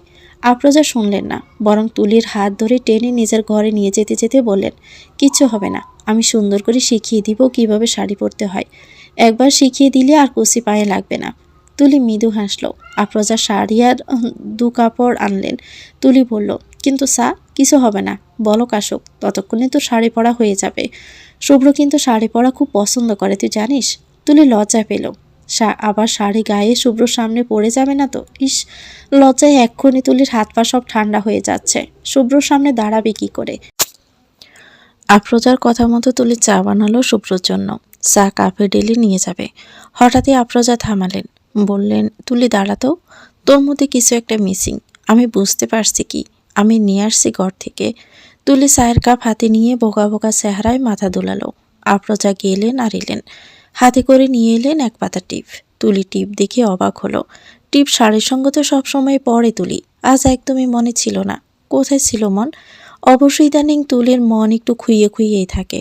কেমন যেন একটা অদ্ভুত অনুভূতি হয় মনের মধ্যে, একটু অন্যরকম অদ্ভুত অনুভূতি। আফরোজা একটা টিপ খুলে তুলির দুই ভ্রুর মাঝখানে সেটে দিলেন। মিষ্টি হেসে বললেন, শাড়ির সঙ্গে টিপ না হলে জমেই না। জানিস তুলি, এই টিপের পাতা অনেক পুরনো। আমার যৌবনকালে টিপের অনেক শখ ছিল। শুভ্রর বাবা তো পাতার পর পাতা এনে রেখে দিত বাসায়। আমি প্রতিদিন শাড়ির সঙ্গে মিলিয়ে পড়তাম। এখন আর পড়ি না। শুভ্রর বাবা নেই, কাকে দেখাবো পরে? তবে তোর তো শুভ্র আছে, আমার এখান থেকে টিপ নিয়ে নিয়ে পড়বি তুই, আর পরে শুভ্রকে দেখাবি। তারপর শুভ্রর বাবার মতো শুভ্র তোর জন্য পাতার পর পাতা টিপ এনে রাখবে। একই ঘটনার পুনরাবৃত্তি। বলেই হাসলেন উনি। তুলির চোখ জলে ছলছল করে উঠল। তাদের দুজনের সম্পর্ক যেমনই হোক, অন্তত এই মায়ের জন্য তুলির বোধ করি শুভ্রকে বিয়ে করে ভুল করেনি। মানুষটা মারাত্মক আকৃষ্ট তার সন্তানের প্রতি, তেমনি তুলির প্রতিও। তুলি মৃদু হাসল। টিপটা আলতো করে শুয়ে দিয়ে বলল, চা ঠান্ডা হয়ে যাচ্ছে আম্মু, যাই? ও হ্যাঁ, যা যা। তুলি হেসে চা নিয়ে শুভ্র রুমে গেল। শুভ্র মাত্রই গোসল সেরে বেরিয়েছে। টাওয়াল সোফার উপর ফেলে রাখা। ভিজা টাওয়াল এভাবে ফেলে রেখেছেন। তুলি শুভ্রর মনোযোগ আকর্ষণ করার জন্য চায়ের কাপে শব্দ তুলল। শুভ্র পেছনে তখন ফিরল। চা হাতে তুলি দাঁড়িয়ে আছে দেখে শুভ্র সঙ্গে সঙ্গে ভিতরে আসতে বলল। তুলি ভিতরে ঢুকলো। শুভ্র হাত বাড়ালো। তুলি চায়ের কাপ শুভ্রর হাতে ধরালো। শুভ্র চায়ে চুমুক দিয়ে সোফায় বসলো। তুলি খানিক এগিয়ে এসে সোফা থেকে ভিজে তাওয়াল তুলে বারান্দায় মিলতে যায়। শুভ্র চা খেতে খেতে দেখলো এসব। মনে মনে আবারও একটু করে তুলির জন্য ভালো লাগা জন্মালো। তুলি বারান্দা থেকে ভিতরে ঢুকলে শুভ্র ডাকলো, তুলি। তুলি জবাব দেয়, বলুন। শুভ্র মৃদু হেসে বলে, এখনই সংসার গোছানোর এত ইচ্ছে? তুলি বুঝতে পারল না শুভ্রর কথার অর্থ। তুলি প্রশ্ন করলো, সংসার গুছাচ্ছি? হুম। নেক্সট টাইম থেকে বীজের টাওয়াল আর পেলে রাখবো না, নিজেই বারান্দায় মেলে আসবো, হবে না? শুভ্রর কথার অর্থ এখন বুঝলো তুলি। সঙ্গে সঙ্গে লজ্জা পেয়ে গেল। আড়ষ্ট ভঙ্গিতে বলল, তেমন কিছু না, অভ্যাস নেই এভাবে। সোফা ভিজে যাবে দেখে ইটস ওকে, কৈফিয়ত কেন দিচ্ছ? এই ঘর তো তোমারই। তুলির কথাটা কি যে ভালো লাগলো বলা অসম্ভব। দু চোখে কেবল শুভ্রর দিকে চেয়ে রইল। শুভ্র চা শেষ করলো, চায়ের কাপ টি টেবিলের উপর রেখে এগিয়ে এলো তুলির দিকে। শুভ্রর এগিয়ে আসা দেখে তুলি দেখল, অথচ আশ্চর্যজনকভাবে তুলি একবার এক পাও পেছালো না, স্থির হয়ে দাঁড়িয়ে রইল নিজের জায়গায়। শুভ্র এগিয়ে এসে মুখোমুখি হলো তুলির। গাঢ় চোখে তুলির দিকে চেয়ে বলল, ডু ইউ মাইন্ড ইফ? পুরো কথাটা শেষ করতে পারল না শুভ্র। তার আগে তুলি মুখ ফসকে বলে ফেলল, নো। শুভ্র অবাক হলো। বড় বড় চোখে তুলির দিকে চেয়ে তারপর হেসে ফেলল। কি অধৈর্য মেয়েটা! শুভ্র মুখ এগিয়ে আনলো। তুলির বুকের ভিতরটা ডিপ ডিপ করছে, চোখ আবেশে বুকে বুঝে যাচ্ছে বারবার। শুভ্র মুখ সরালো আচমকায়, হাত উঁচু করে তুলি ধ্রুবর মাঝখানে আঙুল চাপলো। তুলি সঙ্গে সঙ্গে চোখ বুঝে ফেলে।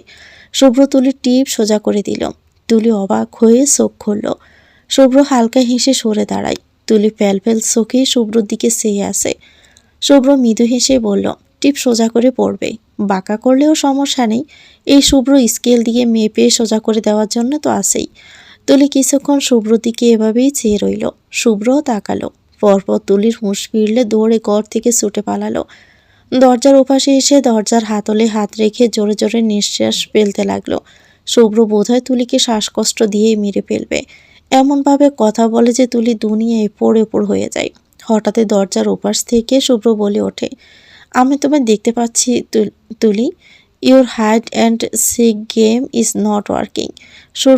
শুভ্রর আসমকে এমন কথায় তুলির অনুভূতি ছিটকে বের হলো। আল্লাহ গো বলি তুলি দরজার হাতল ছেড়ে দিল। শুভ্র ওপাশ থেকে হেসে উঠল শব্দ করে, না রে, হবে না, এবার ট্যুর, তোরা যা। ডাক্তার ফারহান কাকুতি স্বরে বলল, ভাই ট্যুর দেওয়া লাগবেই এবার, বউ না হলে আর খাটে জায়গা দিবে না, চল না। শুভ্র মাথা চুল ব্ল্যাক ব্যাশ করতে করতে বলল, তাহলে বউকে নিয়ে যা, আমাকে কেন টানিস? আরিফও যাচ্ছি কিন্তু বউ নিয়ে, তাহলে তুই বাদ যাবি কেন? ফ্যামিলি ট্যুর হয়ে যাবে, চল। শুভ্র আবারও মানা করতে যাবে, হঠাৎই কিছু একটা ভাবল সে। তুলি তো কয়েকদিন বন্ধ আছে, সামনে পূজার জন্য, শুভ্ররও ছুটি। তুলিকে নিয়ে একটা প্ল্যান করাই যেতে পারে। সেটা হলে দুজন দুজনকে জানা ব্যাপারটা আরও ইজি হবে। তুলিরও জড়তা কাটবে, সঙ্গে শুভ্ররও। ওদের জন্য এই ট্যুরটা হওয়া দরকার। আর শুভ্র তাই বলল, আমি জেনে জানাচ্ছি, তোকে কালকে জানাবো আমি। ওকে, জানাস কিন্তু। শুভ্র ফোন কেটে ল্যাপটপের শাটার বন্ধ করে উঠে দাঁড়ালো। টি শার্ট টেনে টুনি ঠিক করে বসার ঘরের দিকে এগোলো। বসার ঘরে যেতেই কানে গেল সিরিয়ালের শব্দ। শুভ্র বেশি একটা অবাক হলো না, তার আম্মু সিরিয়াল দেখেন, শুভ্র এতেই অভ্যস্ত। কিন্তু আম্মুর সঙ্গে তাল মিলিয়ে এই যুগে এসেও তুলিও যে সিরিয়াল দেখে, সেটা শুভ্রর কাছে অবিশ্বাস্য মনে হলো। শুভ্র গিয়ে ওদের সামনে গিয়ে হুট করে টিভি অফ করে দিল। সঙ্গে সঙ্গে তুলি আর আফরোজা চেঁচিয়ে উঠলেন একসঙ্গে, টিভি বন্ধ করলে কেন? শুভ্র থমকে গেল, পরপর বলল, না, সিরিয়াল দেখে কিসের তোমাদের, হ্যাঁ? এসব দেখে আর সারাদিন এসব মানুষের উপর অ্যাপ্লাই করতে থাকো, অসম্ভব। আম্মু তুমি দেখেছ? সঙ্গে তুলিও দেখাচ্ছ। তুলি মিনমিন করে বলল, আমি সিরিয়াল দেখার জন্য টিভি অন করেছিলাম, রিপিট টেলিকাস্টে দেখিনি আমি সকালে। শুভ্র হতভম্ব, বলল, ওয়াও, তাহলে তো বিরাট লস হয়ে গেল তোমার। রিপিট টেলিকাস্টে দেখনি একটা দেবদরে, সিরিয়াল হচ্ছে গার্বেজ, এসব মানুষ দেখে নাকি? তুলি আর আফরোজা দুজনই একসঙ্গে বলে উঠলেন, কিন্তু আমরা তো দেখি, আমরা কি মানুষ না? শুভ্র দুজনের কথা বলার বাসা যেন হারিয়ে ফেলল। নিজেকে সামলে বলল, আমার ভুল হয়ে গেছে, মাফ করেন আমাকে, যেটার জন্য এসেছিলাম। তুলি একটু রুমে আসো তো, কথা আছে তোমার সঙ্গে। শুভ্রর আসমকা কথায় আফরোজা এবং তুলি দুজনেই অবাক। আফরোজা বেশ খুশি হলেন যেমন, মৃদু হেসে সোফার হাতলে হেলান দিয়ে বেশ আরাম করে বসলেন। তুলি আর চোখে আফরোজা দিকে চাইল। আফরোজা এভাবে তাদের দুজনের দিকে চেয়ে আসেন দেখে তুলি কাতর চোখে আবারও শুভ্রর দিকে তাকালো। শুভ্র তুলির তাকানোর অর্থ ধরতে পারল না প্রথমে, পরবর্তীতে তুলি ইশারায় আফরোজার হাসি হাসি মুখ দেখিয়ে দিলে শুভ্র মায়ের দিকে চেয়ে বুঝতে পেরে কেসে উঠল। বোকার মতোই হাসার চেষ্টা করে বলল, আম্মু ওই বলছিলাম তুলি ট্যুরে। শুভ্র থামল, আর বলা লাগলো না তার। আফরোজা সোজা হয়ে বসলেন। তুলির দিকে সে গম্ভীর গলায় বললেন, তুলি, শুভ্রর ঘরের বিছানা চাদরটা ময়লা হয়ে গেছে, এখন গিয়ে চাদরটা উঠিয়ে বিনে রেখে দে তো, বুয়া এসে ধুয়ে দিবে। তুলি শুনল, মনে মনে হাসল। কি সুন্দর বাহানা! শুভ্র লজ্জায় পেল। মায়ের সামনে শুভ্র তুলিকে এভাবে ডাকা উচিত হয়নি। বুঝতে পারল সে। নত মুখে মাথা চুলকে নিজের ঘরে চলে গেল। তুলি গেল কিছু সময় পর। দুজন যেতেই আফরোজা আবারও টিভি চালালেন। তুলি শুভ্রর ঘরে দরজায় টোকা দিল। আসবো? শুভ্র ঘরের ভিতরেই পায়চারি করছিল। তুলির আওয়াজ শুনতে হাঁটা থামিয়ে চটজলদি বলল, এসো এসো। তুলি মাথায় শাড়ির আঁচল তুলে ভিতরে ঢুকলো। শুভ্র তুলিকে দেখে অপ্রস্তুত গলায় প্রশ্ন করল, সরি, আসলে আম্মু সামনে ছিল, আমার মাথায় ছিল না। ব্যাপারটার জন্য I am sorry. Next time খেয়াল রাখবো। তুলি মৃদু হেসে মাথা নাড়ল। তুলি ভেবেছিল শুভ্র হয়তো ব্যাপারটা হেসে উড়িয়ে দিবে। তথাকথিত ঠোঁটকটা পুরুষের ন্যায় মায়ের সামনে এভাবে বলাকে স্বাভাবিক মনে করবে, কিন্তু শুভ্র তাকে ভুল প্রমাণিত করল। মায়ের সামনে শুভ্র বড্ড নম্র এবং ভদ্র। ঘরের ভিতরে স্বামী স্ত্রী যেভাবেই থাকুক, কথা বলুক, একে অপরের কাছাকাছি থাকুক, গুরুজনের সামনে সেসব প্রকাশ করা তুলির ব্যক্তিগতভাবে পছন্দ নয়। এটা যেমন তুলির পছন্দ না, তেমনি শুভ্ররও নয়। তুলির শুভ্রর এই ব্যাপারটা ভালো লাগলো ভীষণ। তুলি বলল, ঠিক আছে, প্রথম প্রথম ভুল হয়েই যায়, নেক্সট টাইম দুজনেই খেয়াল রাখবো। আচ্ছা বলেন এবার, কি বলতে ডেকেছিলেন? শুভ্র বলল, ও হ্যাঁ, তোমার পূজার বন্ধ কবে? তুলি অবাক হয়ে প্রশ্ন করল, কেন? কবে থেকে শুরু আর কবে অবধি আমাকে বলো। তুলি হাতে গুনে দেখল, তারপর বলল, শুরু হবে পরশু থেকে, 23 দিন বন্ধ থাকবে। Wow, great! শুভ্রকে খুশি হতে দেখে গেল ভীষণ। সব কেটে কুটে হাতে কমপক্ষে 20 দিন তো থাকবেই। ঘুরতে সর্বোচ্চ লাগবে 1 সপ্তাহ। বাকিটা সময় তুলি পড়াশোনায় দিতে পারবে। আর শুভ্রর ছুটি মাত্র 10 দিন। সব মিলিয়ে ট্যুর পরিকল্পনা করা যেতেই পারে। শুভ্র এবার তার কথা তুলল, তুলি, কোথাও বেড়াতে যেতে চাও এই বন্ধে? একা আমার সঙ্গে? তুলি রীতিমতো চোখ বড় বড় করে চাইল। শুভ্রর কথা বুঝতে তার বেশ সময় লেগে গেল। যখন বুঝলো, লজ্জায় মিঙে গেল। বিয়ের পর তাদের এভাবে ঘুরতে যাওয়াটাকে কি হানিমুন বলে আখ্যায়িত করবে তুলি? তুলি উত্তর করল না। মাঠের দিকে সে স্থির হয়ে দাঁড়িয়ে রইল। শুভ্র বুঝতে পারল না তুলির মতিগতি। শুভ্র দৃঢ় পায়ে 2 কদম এগিয়ে এসে বলল, কি তুলি, তুমি কি যেতে চাও না আমার সঙ্গে? তুলি অন্যদিকে চাইল। বুকটা আবারও ডিপ ডিপ করছে। মনে হচ্ছে লজ্জায় কান দিয়ে গরম ধোঁয়া বের হচ্ছে। তুলি অন্য পাশে মুখ ঘুরিয়ে নিয়ে আস্তে করে বলল, যাব। শুভ্র তুলির সম্মতি শুনে খুব বেশি খুশি হয়েছে। শুভ্র বলল, আমার বন্ধুরাও যাবে আমাদের সঙ্গে, তাদের ওয়াইফ নিয়ে। ওরা ওদের মতো করে ঘুরবে, আমরা আমাদের মতো করে, বাট যাব একসঙ্গে। তুমি কমফোর্ট ফিল করবে? এই যে শুভ্র, আমরা আমাদের এই শব্দগুলো বারবার ব্যবহার করছে। তুলির কানে যেন এই শব্দগুলো মধু ছিটাচ্ছে। কানে যে কি আরাম লাগছে বলা অসম্ভব। তুলি আড়ষ্ট ভঙ্গিতেই বলল, আমার সমস্যা নেই, কিন্তু মা রাজি হবেন না এভাবে উঠিয়ে দেওয়ার আগে এভাবে ঘুরতে যাওয়া। শুভ্র মাথা দোলালো, সেটাও এক কথা। আচ্ছা আমি দেখছি। আন্টি, সরি, মায়ের নাম্বার তোমার মুখস্থ আছে? আমাকে বলো তো, আমি দেখি পারমিশন পাই কিনা। শুভ্র যেভাবে বলল, তুলির মনে হলো শুভ্র কোনো ছোট বাচ্চার সঙ্গে করে নিয়ে যাচ্ছে। তার পারমিশন নিতে বাচ্চার অভিভাবকের কাছে ফোন দেওয়া হচ্ছে। তুলি হেসে ফেলল। শুভ্র তুলির সঙ্গে তাকালে তুলির সঙ্গে সঙ্গে হাসি থামিয়ে ফেলল। শুভ্র ভ্রু কুঁচকে বলল, নাম্বার? তুলি নাম্বার বলল। শুভ্র কল দিয়ে কানে ধরে। ওপাশ থেকে ইয়াসমিন কল রিসিভ করলে শুভ্র সালাম দিল। ইয়াসমিন শুভ্র কল দিয়েছে শুনে গদগদ হয়ে সালামের উত্তর দিলেন। শুভ্র বলল, আন্টি, মা একটা কথা ছিল আপনার সঙ্গে। বলবো? হ্যাঁ বলো শুভ্র। শুভ্র তুলির দিকে তাকালো। তুলি উৎসুক চোখে শুভ্রর দিকে চেয়ে আছে। শুভ্র বলল, আমার মেডিকেল থেকে ছুটি দিবে পূজায় 10 দিনের জন্য। তুলিরও ছুটি আছে। ভাবছিলাম আমরা দুজন একটু ঘুরে আসি কোথাও থেকে, যদি আপনি অনুমতি দেন। স্বয়ং শুভ্র কল দিয়ে বলছে যাবে। ইয়াসমিন দ্বিধায় পড়ে গেলেন। এভাবে উঠিয়ে দেওয়ার আগে মেয়েকে ঘুরতে যেতে দেওয়া ভালো হবে? ইয়াসমিন বললেন, আমি একবার তুলির বাবার সঙ্গে কথা বলে তোমাকে জানাচ্ছি শুভ্র। ওকে মা, রাখি। ওকে বাবা, রাখো। শুভ্র সালাম দিয়ে ফোন কেটে দিল। শুভ্র তুলির দিকে সে ভ্রু নাচিয়ে বলল, কি মনে হয় আঙ্কেল মানে বাবা দিবেন? তুলি শুভ্রর বাবা মা এসব কথার মধ্যে আটকে যাওয়া দেখে হেসে ফেলে বলল, কষ্ট হচ্ছে না বাবা মা ডাকতে? শুভ্র হাসলো বোকার মতো। মাথা চুলকে বলল, সেরকম কিছু না, প্রথম প্রথম উদ্বোস নেই তো, ধীরে ধীরে ঠিক হয়ে যাবে। জানি, ট্রাই করছেন দেখেই আমার ভালো লাগছে। শুভ্র হালকা হাসল। মিনিট পরে শুভ্রর ফোনে কল দিলেন ইয়াসমিন। শুভ্র তাৎক্ষণিক কল রিসিভ করে সালাম করল। ইয়াসমিন বলল, তোমরা কতদিনের জন্য যাবে শুভ্র?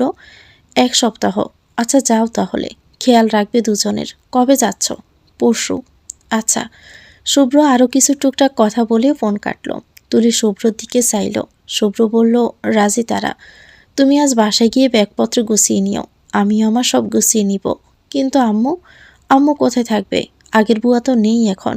আম্মুকে সাথে নিয়েই যাই না হয়, ওনার ভালো লাগবে হয়তো। হ্যাঁ, এটাই করা লাগবে। আমি আম্মুকে বলে দেখছি, দেখি কি বলে। শুভ্র তুলিকে রুমে রেখে আফরোজার কাছে গেলেন। আফরোজা শুভ্রর আসার আওয়াজ পেয়ে টিভি দ্রুত অফ করে দিলেন। শুভ্র মায়ের পাশে গিয়ে বসল। আফরোজা বললেন, কিছু বলবি? শুভ্র সরাসরি আদেশ করার ন্যায় বলল, সাজেক যাচ্ছি আমি। তুলি আর তুমি দ্রুত ব্যাগ গুছাও। আফরোজা বলেন, তোদের সঙ্গে আমি কেন যাব? না না, তোরাই যা। কেন? আমাদের সঙ্গে গেলে কি হবে? ভালো লাগবে তোমার? মেঘের শহর দেখেছ কখনো? খুব সুন্দর জানো। না রে, এত দূর আমার শরীর সইবে না। আর আমি গিয়ে এসেছি ওখানে তোর বাবার সঙ্গে, এত দূর আর যাওয়ার ইচ্ছে নেই আমার। তাহলে কাছে কোথাও চলো। শুভ্র এতবার করে বলছে, আফরোজা শুভ্রকে মানাতেই পারছেন না। নাসর বান্দার মতো করছে শুভ্র। তারপর আফরোজা হাল ছাড়লেন। শুভ্র চুলে হাত বুলিয়ে বললেন, শুন শুভ্র, এটা তোরা তুলির একসঙ্গে কোথাও ঘুরতে যাওয়া। এ যাওয়াটা তোদের এখন কাজে লাগানো দরকার। দুজন দুজনকে বুঝবি, জানবি, চেনা জানা হবে। এটাই তো দরকার এখন। আমি তোর বাবার সঙ্গে গিয়েছি, আমরাও একাই গেছি দুজন। তোদেরও তাই এখন একাই যাওয়া উচিত। আমি তোদের সঙ্গে যাব, তবে এবার না, আরেকবার। এবার তোরা যা, জেদ করিস না। শুভ্রর মন মানল না। সে মায়ের নিরাপত্তার আশঙ্কায় বলল, তুমি একা কিভাবে থাকবে আম্মু? আগের বুয়া তো নেই এবার। এক কাজ করি, আমি ইয়াসমিনের বাসায় কয়েকদিন ঘুরে আসি। ইয়াসমিন বারবার বলছিল গিয়ে করার থাকার জন্য। এই সুযোগে থেকে আসি কদিন। তোরা ঘুরে আয়, আমাদের তিনজনের সময় ভালোই কাটবে এই 1 সপ্তাহ তাহলে। আমারও এপাকি ইয়াসমিনের সঙ্গে সময় কাটানো হয়ে যাবে। গতকাল ইয়াসমিনের সঙ্গে মন খুলে কথা বলা হয় না জানিস। শুভ্র মায়ের জোরাজুরিতে রাজি হলো শেষ অবধি। আফরোজা ছেলের কপালে চুমু খেয়ে বললেন, তোরা ঘুরে আয়, ফিরবি মন খুশি করে। তুলি প্রথম তোর সঙ্গে যাবে। মেয়েটাকে বিয়ে, এই সম্পর্ক আর এই তোকে নিয়ে ভাবতে বাধ্য করবি, ঠিক আছে? শুভ্র মৃদু হাসল। লজ্জা পেয়ে মাথার পেছন চুলকে বলল, আম্মু, তোমার না মোটিভেশনাল স্পিকার হওয়া উচিত ছিল। প্রতিটা ভিডিওর টাইটেল থাকবে কিভাবে ছেলে মেয়ের সংসার টিকিয়ে রাখা যায়। আই এম শিওর এই প্রফেশনে তুমি খুব উন্নতি করতে পারতে। আফরোজা বাচ্চাদের ন্যায় হাসলেন। ছেলের হাতে হাত রেখে বললেন, ছেলেরা যদি সংসারে পটু না হয় তবে মায়েদের স্পিকারই হতে হয়। যা তো এবার দ্রুত বেগ গুছিয়ে নেই। তুলি হচ্ছে বড্ড গুম কাতুরে। বেশি রাত জাগা তুলির পক্ষে কোনো দিন সম্ভব হয়নি। তুলি হচ্ছে ভোরের পাখি। পড়াশোনা যা করা সব সকালেই করে। রাত মানেই তুলির কোলবালিশ নিয়ে আরাম করে ঘুমানো। গতকাল সুব্রতের বাসা থেকে ফেরার পর আর আধা ঘন্টা চোখ খুলে রাখতে পারেনি তুলি। খাওয়া দাওয়া করে আসার সাথেই বাসায় এসে দরজায় খিল তুলে ঘুমিয়ে পড়েছে। সবে ঘুমিয়েছে 6 ঘন্টা। আজও তেমন ঘুমাতে পারেনি। 6 ঘন্টা পর পর টানা 2 দিন ঘুমিয়ে তুলির তেমন আরাম মেলেনি। সাজেকের উদ্দেশ্যে ওদের বেরোনোর কথা সকাল 7টার মধ্যে, অথচ 7:30টায় তুলি এখনও ঘুমে। ঘুমের মধ্যেই সকাল সকাল তুলির ফোনে কল এলো। ঘুমে কাতর তুলি বিরক্ত হয়ে মুখ কুঁচকায়। এদিক ফিরে শুতে আবারও কল এলো। বাধ্য হয়ে তুলি ফোন ধরল। হ্যালো বললে ওপাশ থেকে কারো ছোট্ট নিঃশ্বাস ফেলার শব্দ হয়। নিঃশ্বাসের শব্দ ছিল শুভ্রর। ঘুমন্ত তুলির কণ্ঠ তার ভীষণ ভালো লেগে গেল। শুভ্র তৃষ্ণার্ত বোধ করে নীরব থাকে। তুলি আরেকবার কথা বলুক, শুভ্র শুনবে। তুলি ওপাশে কাউকে কথা বলতে না দেখে তুলি ঘুমের মধ্যে বিরক্ত হলো। বলল, কথা বলেন না কেন? কাকে চাই? শুভ্র মৃদু হেসে নিজেকে সামলালো। গলা পরিষ্কার করে বলল, ঘুম ছাড়েনি এখনো তুলি? না ছাড়লেও উঠতে যে হচ্ছে। আমাদের আজকে না সাজেক যাওয়ার কথা। শুভ্রর কথা শুনিয়ে এক লাফে উঠে বসলো তুলি।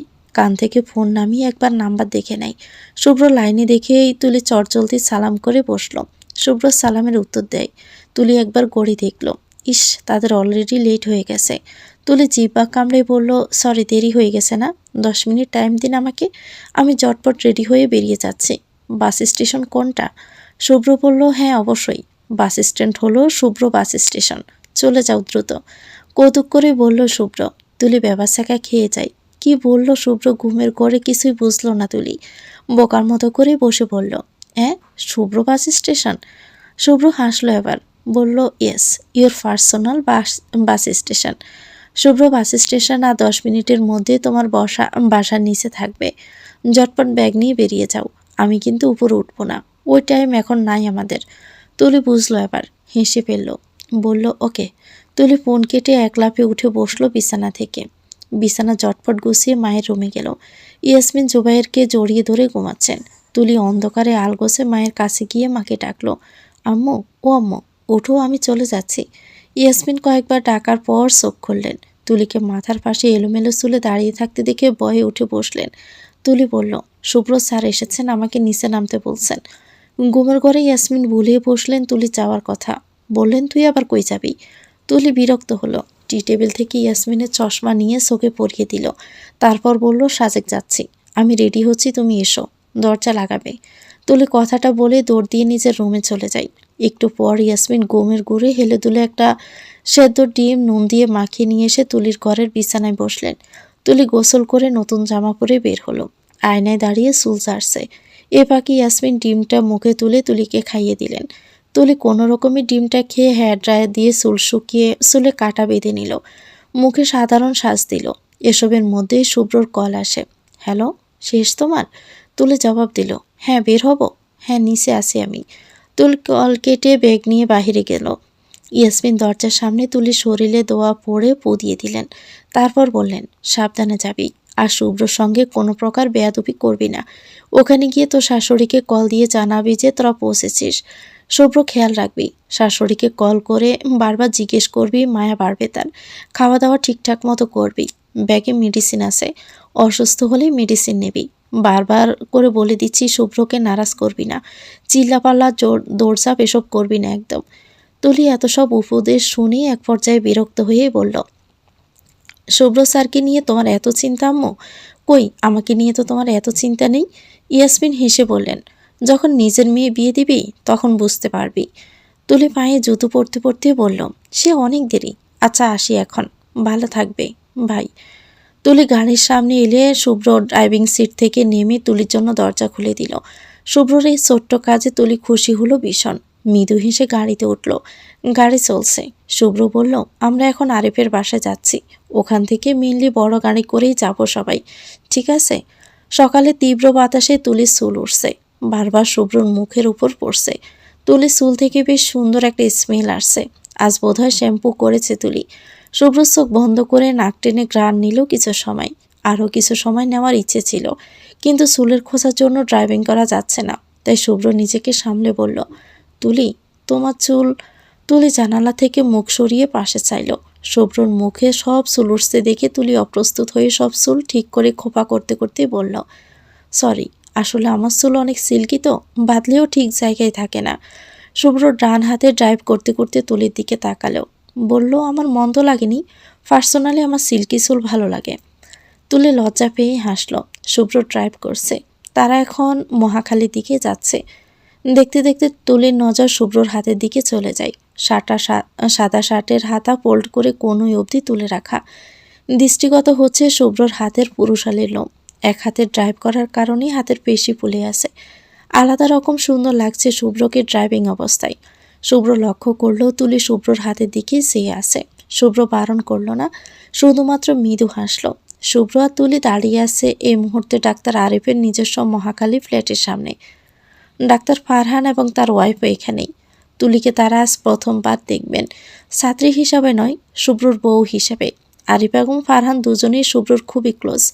কাবিনের দিন এদের বলা হয়েছিল আসার জন্য, দুজনেই শহরের বাহিরে থাকায় আর আসতে পারিনি।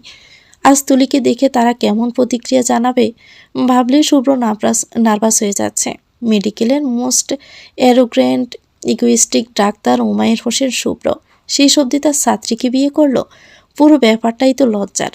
শুভ্র মনে মনে নিজেকে প্রস্তুত করছে কিভাবে তুলিকে তাদের সঙ্গে পরিচিত করিয়ে দিবে। শুভ্র কলিং বেল বাজানোর আগেই তুলিকে বলল, তুলি। তুলি শুভ্রর দিকে তাকালো। তারপর শুভ্র কিছু বলার আগেই তুলি বলল, স্যাররা কি রিয়েকশন দিবেন ভাবলেই ভয় লাগছে আমার। আমি এভাবে।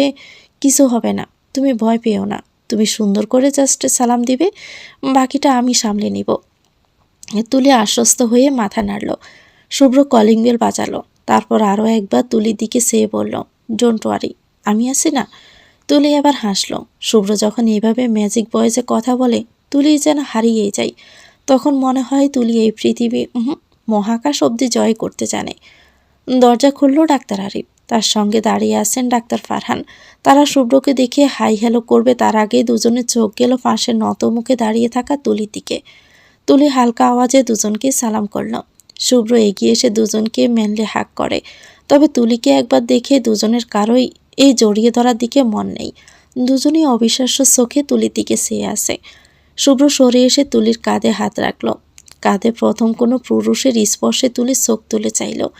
দুজনের চেক হয়ে বেসে উঠে শুভ্র নামক এক দায়িত্ববান সুপুরুষ। শুভ্র তুলিকে নিজের কাছে হালকা করে টেনে আনল। তারপর মৃদু হেসে দুজনের সঙ্গে পরিচয় করিয়ে দিল। ওকে, মিট মাই ওয়াইফ, মিসেস প্রত্যাশা হোসেন তুলি। শুভ্রর স্ত্রী তুলি। ডাক্তার আরিফ এবং ফারহান একসঙ্গে বিস্ময় নিয়ে চেঁচিয়ে উঠল, ওয়াইফ? আগে ঘরে ঢুকেই দুজনের এমন চেঁচিয়ে ওঠাতে শুভ্র কানে হাত চাপল। তুলি ভয়ে সিটিয়ে গেল শুভ্রর গায়ের সঙ্গে। অস্বস্তিতে তুলি রীতিমতো জমে যাচ্ছে। শুভ্র কান থেকে হাত নামালো। তারপর দুজনের উদ্দেশ্যে বলল, আগে ঘরে ঢুকেই, ডিটেলস পরে বলি, রিয়াকশন তখন দেখাস। শুভ্র তুলি এত সময় ধরে বাহিরে দাঁড়িয়ে আছে দেখে দুজনের হুঁশ ফিরল। আরিফ দরজার সামনে থেকে সরে দ্রুত বলল, ও হ্যাঁ, ভিতরে আয়। তুলি, তুমিও ভিতরে এসো। শুভ্র তুলিকে আগে দিল। তুলি ঘরে ঢুকলে আরিফের স্ত্রী মহু এগিয়ে আসলো। তুলি সালাম করলো তাকেও। মহুও ডাক্তার, তবে অন্য মেডিকেলের। তুলিকে দেখে তবুও কিভাবে যেন মহু চিনে ফেলল। কিছু ভেবেই বলল, তুমি আরিফের মেডিকেলের স্টুডেন্ট না? তোমাকে মেডিকেলে দেখেছি আমি। চাইল্ড বার্থের উপর প্রেজেন্টেশন দিচ্ছিলে, রাইট? তুলি মাথা নেড়ে হ্যাঁ বলল। অথচ তুলির মনে পড়ছে না সে মহু ম্যাডামকে তাদের মেডিকেলে কখনো দেখেছে কিনা। আরিফ শুভ্রর পাশে সোফায় বসে মহুকে বলল, মহু, শুভ্রর ওয়াইফও, ও আমাদের স্টুডেন্ট অলসো, তাই না শুভ্র? শুভ্র আরিফের টিটকিরি শুনে বিরক্ত চোখে তার দিকে তাকালো। ছেলেটা এমনিতেই ছোট থেকে ছোট বিষয় নিয়ে শুভ্রকে টিটকিরি করে, আর এখন পেয়েছে জলজ্যান্ত বিষয়, টিটকিরি আবার করবে না? মহু প্রথমে অবাক হয়েছে, তারপরে মৃদু হেসে তুলির বাহুতে হাত রেখে আরিফকে বলল, স্টুডেন্ট এটা এত রসিয়ে বলার কি আছে আরিফ? তুমিও না, এত সুন্দর মেয়ে বিয়ের আগে দেখলে তুমিও লাফাতে। আরিফ ব্যবসাকে খেয়ে বলল, মহু, আমাদের রিলেশন করে বিয়ে ভুলে গেছো? বিয়ের আগেও তো কোনো সুযোগই দিলে না, আবার লাফানো? মহু মুখ ভেঙিয়ে বলল, চোখ পাকিয়ে বলল, চান্স পেলে টাঙ্কি মারতে। ছি, শুধরবে না তুমি। পুরো ব্যাপারটা আরিফের স্রোতের উল্টো দিকে যাচ্ছে দেখে আরিফ কথা থামালো। টপিক পাল্টেই বলল, শুভ্র, তুই তো অনেক টায়ার্ড, ক্ষুধাও লেগেছে তাই না? মহু, জলদি নাস্তা দাও তো আমাদের, সঙ্গে গরম গরম চা খেয়ে বেরিয়ে যাব আমরা। মহু আর দেরি করে না, তুলিকে ভিতরে নিয়ে যাই। মহিলারা যেতেই আরিফ আবার পুরোপুরি ঘুরে বসলো শুভ্র দিকে। শুভ্র বাঁকা চোখে আরিফের পোলট্রি খাওয়া দেখল। আরিফ নিজেকে প্রস্তুত করলো, তারপর গম্ভীর সুরেই বলল, কাহিনী কি বলতো? তুলিয়া তুই কিভাবে কি রিলেশন করে বিয়ে আমাকে বলবি না? তুই ওরকম ছেলেই না, আমি জানি। পারহান ওদিকে উৎসুক চোখে শুভ্র দিকে চেয়ে আছে। শুভ্র তারপর দুজনকে পুরো কাহিনী শোনালো। সব শুনে পারহান বলল, তুলি মেনে নিয়েছে তো তোকে? শুভ্র উত্তর দিল, বোধহয় ট্রাই করছে। আর তুই? আরিফের প্রশ্নে শুভ্র থামল। তারপর ছোট্ট করে নিঃশ্বাস নিয়ে বলল, চেষ্টা করছি। আই থিঙ্ক আমার ওকে ভালোই লাগে। She is a mature girl. চিন্তাভাবনা একদম আমার মতো।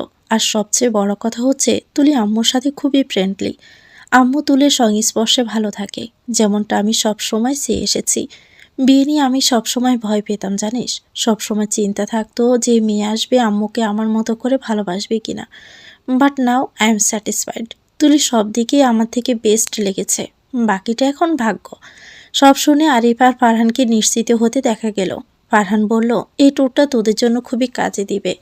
ভালো করেছিস তুলিকে নিয়ে যাচ্ছিস সাথে করে। তোদের ফার্স্ট হানিমুনও সেরে গেল বেটা। শুভ্র হালকা হাসলো। ওদের কথা বলার পাখে আরিফ রান্নাঘর থেকে ডাকলো মহু। আরিফ উঠে নাস্তা রান্নাঘর থেকে এনে টেবিলে সাজালো। সবাই মিলে নাস্তা শেষ করে বেরিয়ে গেল বাস স্টেশনের উদ্দেশ্যে। আরিফ টিকিট আনতে গেছে সবার জন্য। শান্তি পরিবহন বাস ঢাকা থেকে খাগড়াছড়ি অবধি যাবে। একমাত্র এই বাসে খাগড়াছড়ির দিঘিনলা অবধি যাবে। তাই তারা এই বাসই ঠিক করেছে সাজেক যাওয়ার জন্য। শুভ্র এই ফাঁকে তুলিকে জিজ্ঞেস করলো, কিছু কিনবে বাসে খাওয়ার জন্য? তুলি আশেপাশে একবার দেখে বলল, আচার পাওয়া যাবে এখানে? শুভ্র একবার আশেপাশের দোকান দেখে বলল, আমি দেখি পাই কিনা, তুমি মোহর সাথে গিয়ে দাঁড়াও। শুভ্র তুলিকে মোহর পাশে দাঁড় করিয়ে রেখে আচার খুঁজতে গেল। মোহর জিজ্ঞেস করলো তুলিকে, শুভ্র আবার কোথায় যাচ্ছে? আচার কিনতে। কে খাবে, তুমি? তুলি স্বাভাবিকভাবে মাথা নাড়ল। মোহ হালকা হেসে বলল, আমার কাছে আছে। আবার আনতে গেলে কেন? আচার তো আমার কাছে কয়েক মাস থেকে সবসময় থাকে। কেন ম্যাডাম, আপনি এত আচার পছন্দ করেন? তুলি অবাক হয়ে প্রশ্ন করল। মোহ মৃদু হাসল, পেটে হালকা করে হাত বুলিয়ে বলল, ইনি আসার পর থেকে রোজ খাওয়ান আমাকে। আচার খেলে বমি কম হয়, তাই আরিফ কয়েক ধরনের আচার এনে রাখে বাসায়। তুলি খানিক বিস্মিত হলো, বলল, আপনি প্রেগনেন্ট অবস্থায় এত দূর যাচ্ছেন? সমস্যা হবে না? হুম, বরং আমার মাইন্ড ফ্রেশ হবে। কদিন ধরে মনে হচ্ছে আমি মেন্টালি খুবই উইক হয়ে যাচ্ছি। অযথা চেঁচাচ্ছি, আরিফের সঙ্গেও কয়েকবার খারাপ ব্যবহার করলাম। ও কিছু বলে না আমাকে, কিন্তু আমি বুঝতে পারছি আমার ফ্রেশ হওয়া দরকার। ডেইলি লাইফের এমন জোর ঝামেলা থেকে কয়দিন রেহাই দরকার। তাই ভাবলাম ঘুরে আসি। তুলি অবাক হলো, মানুষটার কি ধৈর্য! এমন একটা অবস্থায় এভাবে দিব্যি ঘুরে বেড়াচ্ছেন। তুলি হলে বিছানায় ল্যাদ হয়ে পড়ে থাকতো, নিজের যন্ত্রণায় ভুগতো, আশেপাশের সবাইকেও জ্বালিয়ে মারত। তুলি হালকা হাসলো। এর মধ্যে শুভ্র এসেছে, হাতে পলিথিন, আচারের সঙ্গে আরও হাবিজাবি চকলেটস আর চিপসও কিনে এনেছে। আরিফও এরই মধ্যে টিকিট কিনে এনেছে। বাস ছেড়েছে কিছুক্ষণ হয়েছে।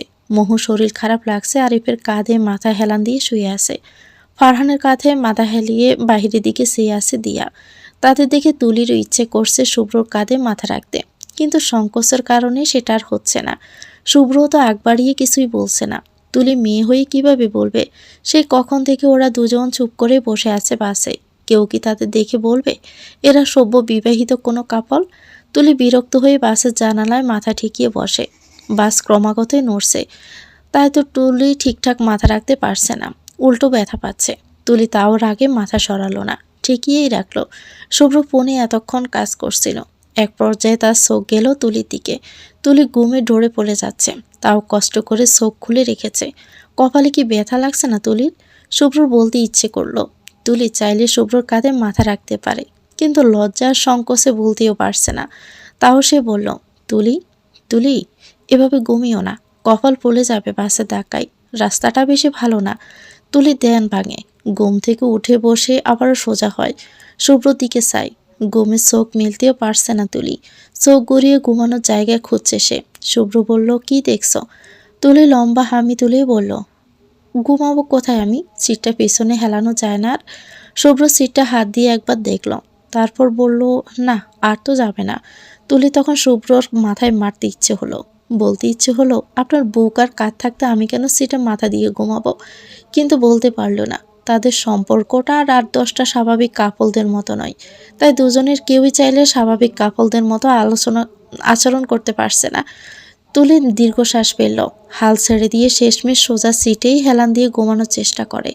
সিটে মাথা রেখে চোখ বুঝল, তবে বাসের ধাক্কায় বারবার মাথা পড়ে যাচ্ছে তুলির। শুভ্র সবই দেখছে। একবার ফারহান আর আরিফকে দেখে তার খুব ইচ্ছে করে বলতে যে তুলিকে নিজের কাঁধে মাথা রাখার কথা, কিন্তু গলায় যেন আজ কেউ পাথর বসিয়ে দিয়েছে। শুভ্র কথাই বলতে পারছে না ঠিকঠাক। সদ্য বিবাহিত স্ত্রী হিসাবে তুলি পাশে বসে আছে, তারা হানিমুনে যাচ্ছে। এ ব্যাপারটাই শুভ্রকে বারবার লজ্জা দিচ্ছে। তুলি ঘুমাতে পারছে না ভালো করে, তাই শুভ্র একসময় নিজেকে শক্ত করলো। কাছুমাছু হয়ে তুলিকে ডাকলো, তুলি, এই তুলি, উঠো, আমার কাঁধে মাথা রেখে শোও, এভাবে ঘুমালে গার ব্যথা করবে তো। তুলি এ কথা শুনে সঙ্গে সঙ্গে চোখ খুলে ফেলল। শুভ্র আচমকা চোখ খোলায় ব্যবস্থাকে খেয়ে তাকালো তুলির দিকে। তুলি চোখের পলক দুবার পেলেই শুভ্র দিকে চেয়ে থাকলো। আরেকবার বলুক সে। তুলি মরিয়া হয়ে চাপাবে তার কাঁধে। শুভ্র বুঝলো তুলি হয়তো শুনতে পারেনি, তাই শুভ্র গলা পরিষ্কার করে ধীমে আওয়াজেই বলল, ঘুমাবে তুমি? এভাবে ঘুমালে ব্যথা পাবে। অস্বস্তি ফিল না করলে আমার কাঁধে মাথাটা রাখো। তুলি মৃদু হাসল, লজ্জায় অবনত হয়ে হালকা সরে এসে শুভ্রর হাত জড়িয়ে তার কাঁধে মাথা রাখলো পরম আবেশে। শুভ্রর গায়ে প্রথম কোনো নারী স্পর্শ করলো, কাঁধে মাথা রাখলো। সেই নারীটা তার স্ত্রী। ব্যাপারটা কত সুন্দর। শুভ্রর হাত যত্ন নিয়ে তুলি চুলে মালিশ করলো। আরামে চোখ বুঝলো তুলি। শুভ্র মৃদু আওয়াজে বলল, এবার নিশ্চিন্তে ঘুমাও, আই এম দেয়ার। তুলির কথাটা কি যে ভালো লাগলো। বোধহয় শুভ্রর কাঁধে শক্ত করে মাথাটা চেপে রাখতে। তুলি একবার মাথা তুলল, শুভ্র তাকালো। তুলি বলল, থ্যাঙ্কস সব কিছুর জন্য। শুভ্র খানিকটা হাসল। তুলি আবারও আরাম করে শুভ্রর কাঁধে মাথা রেখে চোখ বুঝল। বাস এসে থেমেছে দিঘানালিতে। এখন থেকে আর কোনো বাস যাবে না। বাকিটা পথ যেতে হবে চাঁদের গাড়ি করে। চাঁদের গাড়ি মূলত এক প্রকার জিপ গাড়ি। সাজেকের সবাই এটাকে জিপ না বলে সুন্দর ভাষায় চাঁদের গাড়িই বলে। তুলি বাস থেকে নেমে মুখে পানি ছেটালো। ঘুমে চোখ খুলতে পারছে না সে। শুভ্রর হাতেই সব ব্যাগ। সে একপাশে ব্যাগ রেখে তুলির কাছে গেল। বলল, চা খাবে তুলি? ঘুম কাটবে তাহলে। তুলি হামি ছেড়ে বলল, খাবো আপনি? শুভ্র হেসে উত্তর দিল, চায়ে কখনো আমার না নেই, সর্বদাই হ্যাঁ। তুলি হেসে ফেলে। হেসে হেসে আনমনেই বলল, ভালোই হয়েছে, দুজন চা পাগল। মাঝরাতে চাঁদ দেখতে দেখতে কয়েক কাপ চা সাবার করা যাবে। শুভ্র হাসল। তুলির তার সংসার নিয়ে কত ইচ্ছে, তাকে নিয়ে কত স্বপ্ন। ব্যাপারটা শুভ্রর ভীষণ ভালো লাগলো। শুভ্র মুচকি হেসে চা আনতে যায়। চা খেয়ে সবাই চাঁদের গাড়িতে চড়ে বসলো। ওদের 6 জনের জন্যই একটা চাঁদের গাড়ি লেগেছে। 6 সিটে 6 জন। সাজেকের পথটা বেশ সুন্দর। বারবার তুলি গাড়ির ধাক্কায় শুভ্রর উপর পড়ে যাচ্ছে। ওড়নাটাও ঠিকঠাক জায়গায় থাকছে না। স্যারদের সামনে তুলি এক প্রকার নাস্তা নাবুদ অবস্থা। শুভ্র হয়তো বুঝতে পারলো, ফিসফিস করে বলল, ওড়নাটায় পিন দিয়ে দাও, আর খুলবে না তাহলে। তুলিও তাই করলো। তুলি ঠিকঠাক বসতে পারছে না দেখে শুভ্র বাম হাতে তুলির কাঁধ ধরে নিজের সঙ্গে চেপে ধরে রেখেছে। তুলি শুভ্রর দিকে চেয়ে শুভ্র নিরন্তর বসে গল্প করছে আরিফ ফারহানের সাথে, অথচ এখনো এক হাতে তুলিকে আগলে আছে। তুলি শুভ্রর যত্নে আরও একবার তার প্রতি ভালোবাসা জন্মালো। মানুষ হিসেবে কতটা অসাধারণ শুভ্র, সেটা কি শুভ্র কোনোদিনও জানবে? তুলিকে এতটা সেফ অনুভব করানো, এতটা যত্নে এতদূর নিয়ে আসার জন্য তুলি শুভ্রকে শক্ত করে জড়িয়ে ধরতে ইচ্ছে করে। সেটাও কি শুভ্র মহাদয় কখনো জানবে? তুলি একদিন জানাবে, সব জানাবে। একদিন পূর্ণিমা রাতে দুজন বারান্দায় দোলনায় দোল খেতে খেতে চাঁদ দেখবে। তখন তুলি শুভ্রকে জানাবে কাবিনের পর কিভাবে তুলি একটু একটু করে শুভ্রর প্রেমে পড়েছিল, একটু একটু করে দুজন কাছাকাছি এসেছিল, একটু একটু করে তুলি দুর্বল হয়েছিল এই মানুষের প্রতি। তুলি বলবে, একদিন অবশ্যই বলবে। সেও জানুক পুরুষ হিসেবে সে কতটা অসাধারণ। সাজেকে একটা রিসোর্ট নেওয়া হয়েছে, সাজেক ইকো ভ্যালি রিসোর্ট। শুভ্ররা রিসিপশনের কাজ সামলে যে যার রুমে ঢুকলো। তুলি রুমে ঢুকে বিস্ময় নিয়ে চারদিক দেখলো। কাঠের দরজা, দেওয়াল, বিছানা সবই কাঠের তৈরি। সামনে খোলা বারান্দা। তুলি বারান্দায় গেল। শীতল হাওয়া বইছে। তুলির খুবই ভালো লাগছে। শুভ্র বারান্দায় এসে তুলির পাশে দাঁড়ালো। তুলি বলল, ভীষণ সুন্দর রিসোর্টটা, আমার ভালোই লেগেছে। শুভ্র মৃদু হাসলো। বলল, সাজেকের মোস্ট অব দ্য রিসোর্ট এরকমই। এটাই সাজেকের বিশেষত্ব। আমরাও একদিন এমন একটা ঘর বানাবো, কাঠের সব কিছু থাকবে, এরকম একটা খোলা বারান্দা থাকবে, তেমন কৃত্রিম সাজসজ্জা থাকবে না, যা থাকবে সব প্রাকৃতিক। রুমের চারপাশে এক ধরনের লম্বা মোমবাতি পাওয়া যায় না, ওগুলো থাকবে। মনে হবে আমরা ধুলোবালি জমা শহরে নয়, গ্রামে কোনো এক পাহাড়ের উপরে থাকছি। বেস্ট হবে জানেন। কথাটা বলে বেশ আনন্দ নিয়ে শুভ্র দিকে ঘুরল তুলি। শুভ্র স্থির চোখে চেয়ে দেখছে তুলিকে। তুলি হাসছে, ঠোঁটের কোণে লেগে আছে তৃপ্তির হাসি। শুভ্র আনমনে চেয়ে আছে তুলির মুখের দিকে। শুভ্র এভাবে চেয়ে আছে দেখে তুলি ভ্রু নাচিয়ে হেসে হেসে জিজ্ঞেস করল, কি দেখছেন? তোমাকে। তুলি ভ্রু কুঁচকে ফেলল। সঙ্গে সঙ্গে শুভ্র থমকে গিয়ে সোজা হয়ে দাঁড়ালো। লজ্জা এবং অস্বস্তি দুজনকেই ঘিরে ধরল। শুভ্র ইতিউতি চেনে নিজেকে সামলে বলল, ফ্রেশ হয়ে নাও, বাথরুমে সব রাখা আছে, আমি পরে ঢুকবো। কথাটা বলে শুভ্র আগে আগে বারান্দা থেকে রুমে ঢুকে গেল। তুলি পিছনেই দাঁড়িয়ে রইল। টালমাটাল চোখে চেয়ে রইল শুভ্র চলে যাওয়ার দিকে। খানিক পর মৃদু হেসে নিজেও ঘরে ঢুকল। শুভ্র বিছানায় বসে আছে। তুলি সেদিকে একবার তাকিয়ে টাওয়াল নিয়ে বাথরুমে ঢুকে যায়। শুভ্র মাথা তুলে তাকালো তখন। আজ মূলত তার হচ্ছেটা কি? নিজেকে এত অদমনীয় মনে হচ্ছে কেন? তুলির সামনে থাকলে এতটা উতলা হয়ে যাচ্ছে কেন সে? শুভ্র মাথার চুল খামছে ধরে থাকলো। মাথাটা বড্ড ধরে আছে আজ। প্যারাসিটামল খেতে হবে একটা। তুলি গোসল করেই বের হয়েছে। টাওয়াল দিয়ে চুল ঝাড়তে ঝাড়তে শুভ্রর সামনে এসে দাঁড়ালো। শুভ্র অন্যদিকে চেয়ে আছে। তুলি বলল, আমি এসে গেছি, আপনি গোসল করবেন না? শুভ্র সঙ্গে সঙ্গে উঠে যায়। এক নজর তুলির ভিজে চুলের দিকে চেয়ে দ্রুত পায়ে স্যান্ডেল পরে টাওয়াল নিয়ে বাথরুমে চলে গেল। তুলি তাজ্জব হয়ে চেয়ে রইল শুভ্র যাওয়ার দিকে। শুভ্র গোসল থেকে বের হলো প্রায় আধা ঘন্টা পর। সারাদিন জার্নি করে গায়ে মনে হচ্ছে দুলুর বস্তা লেগে আছে, তাই আজ গোসলে বেশ দেরি হয়ে গেছে তার। তুলি তখনও চুল চাটছে, কোমর অবধি বেশ ঘন চুল তুলির। চুল চাটতে বড্ড কষ্ট হচ্ছে তুলির, হাত মনে হচ্ছে ভেঙেই আসছে। তুলির চুলের পানিতে মেজে পুরো ভিজে গেছে। শুভ্র টাওয়াল দিয়ে নিজের চুল মুছেই বলল, তুলি চুলটা বাঁধো, মেজে একদম ভিজিয়ে দিয়েছ দেখো। তুলির পিছনে ফিরল, শুভ্র কথা বলতে বলতে এগোলো। চুল আগে বেঁধে পানি ঝরাও, দেন খুলে ছাড়বে, এভাবে চুল ছাড়লে হেয়ার ড্যামেজ হতে পারে। এক চিৎকার দিয়ে শুভ্র ভিজে মেঝেতে পা পিছলে সোজা তুলির গায়ের উপর গিয়ে পড়ে।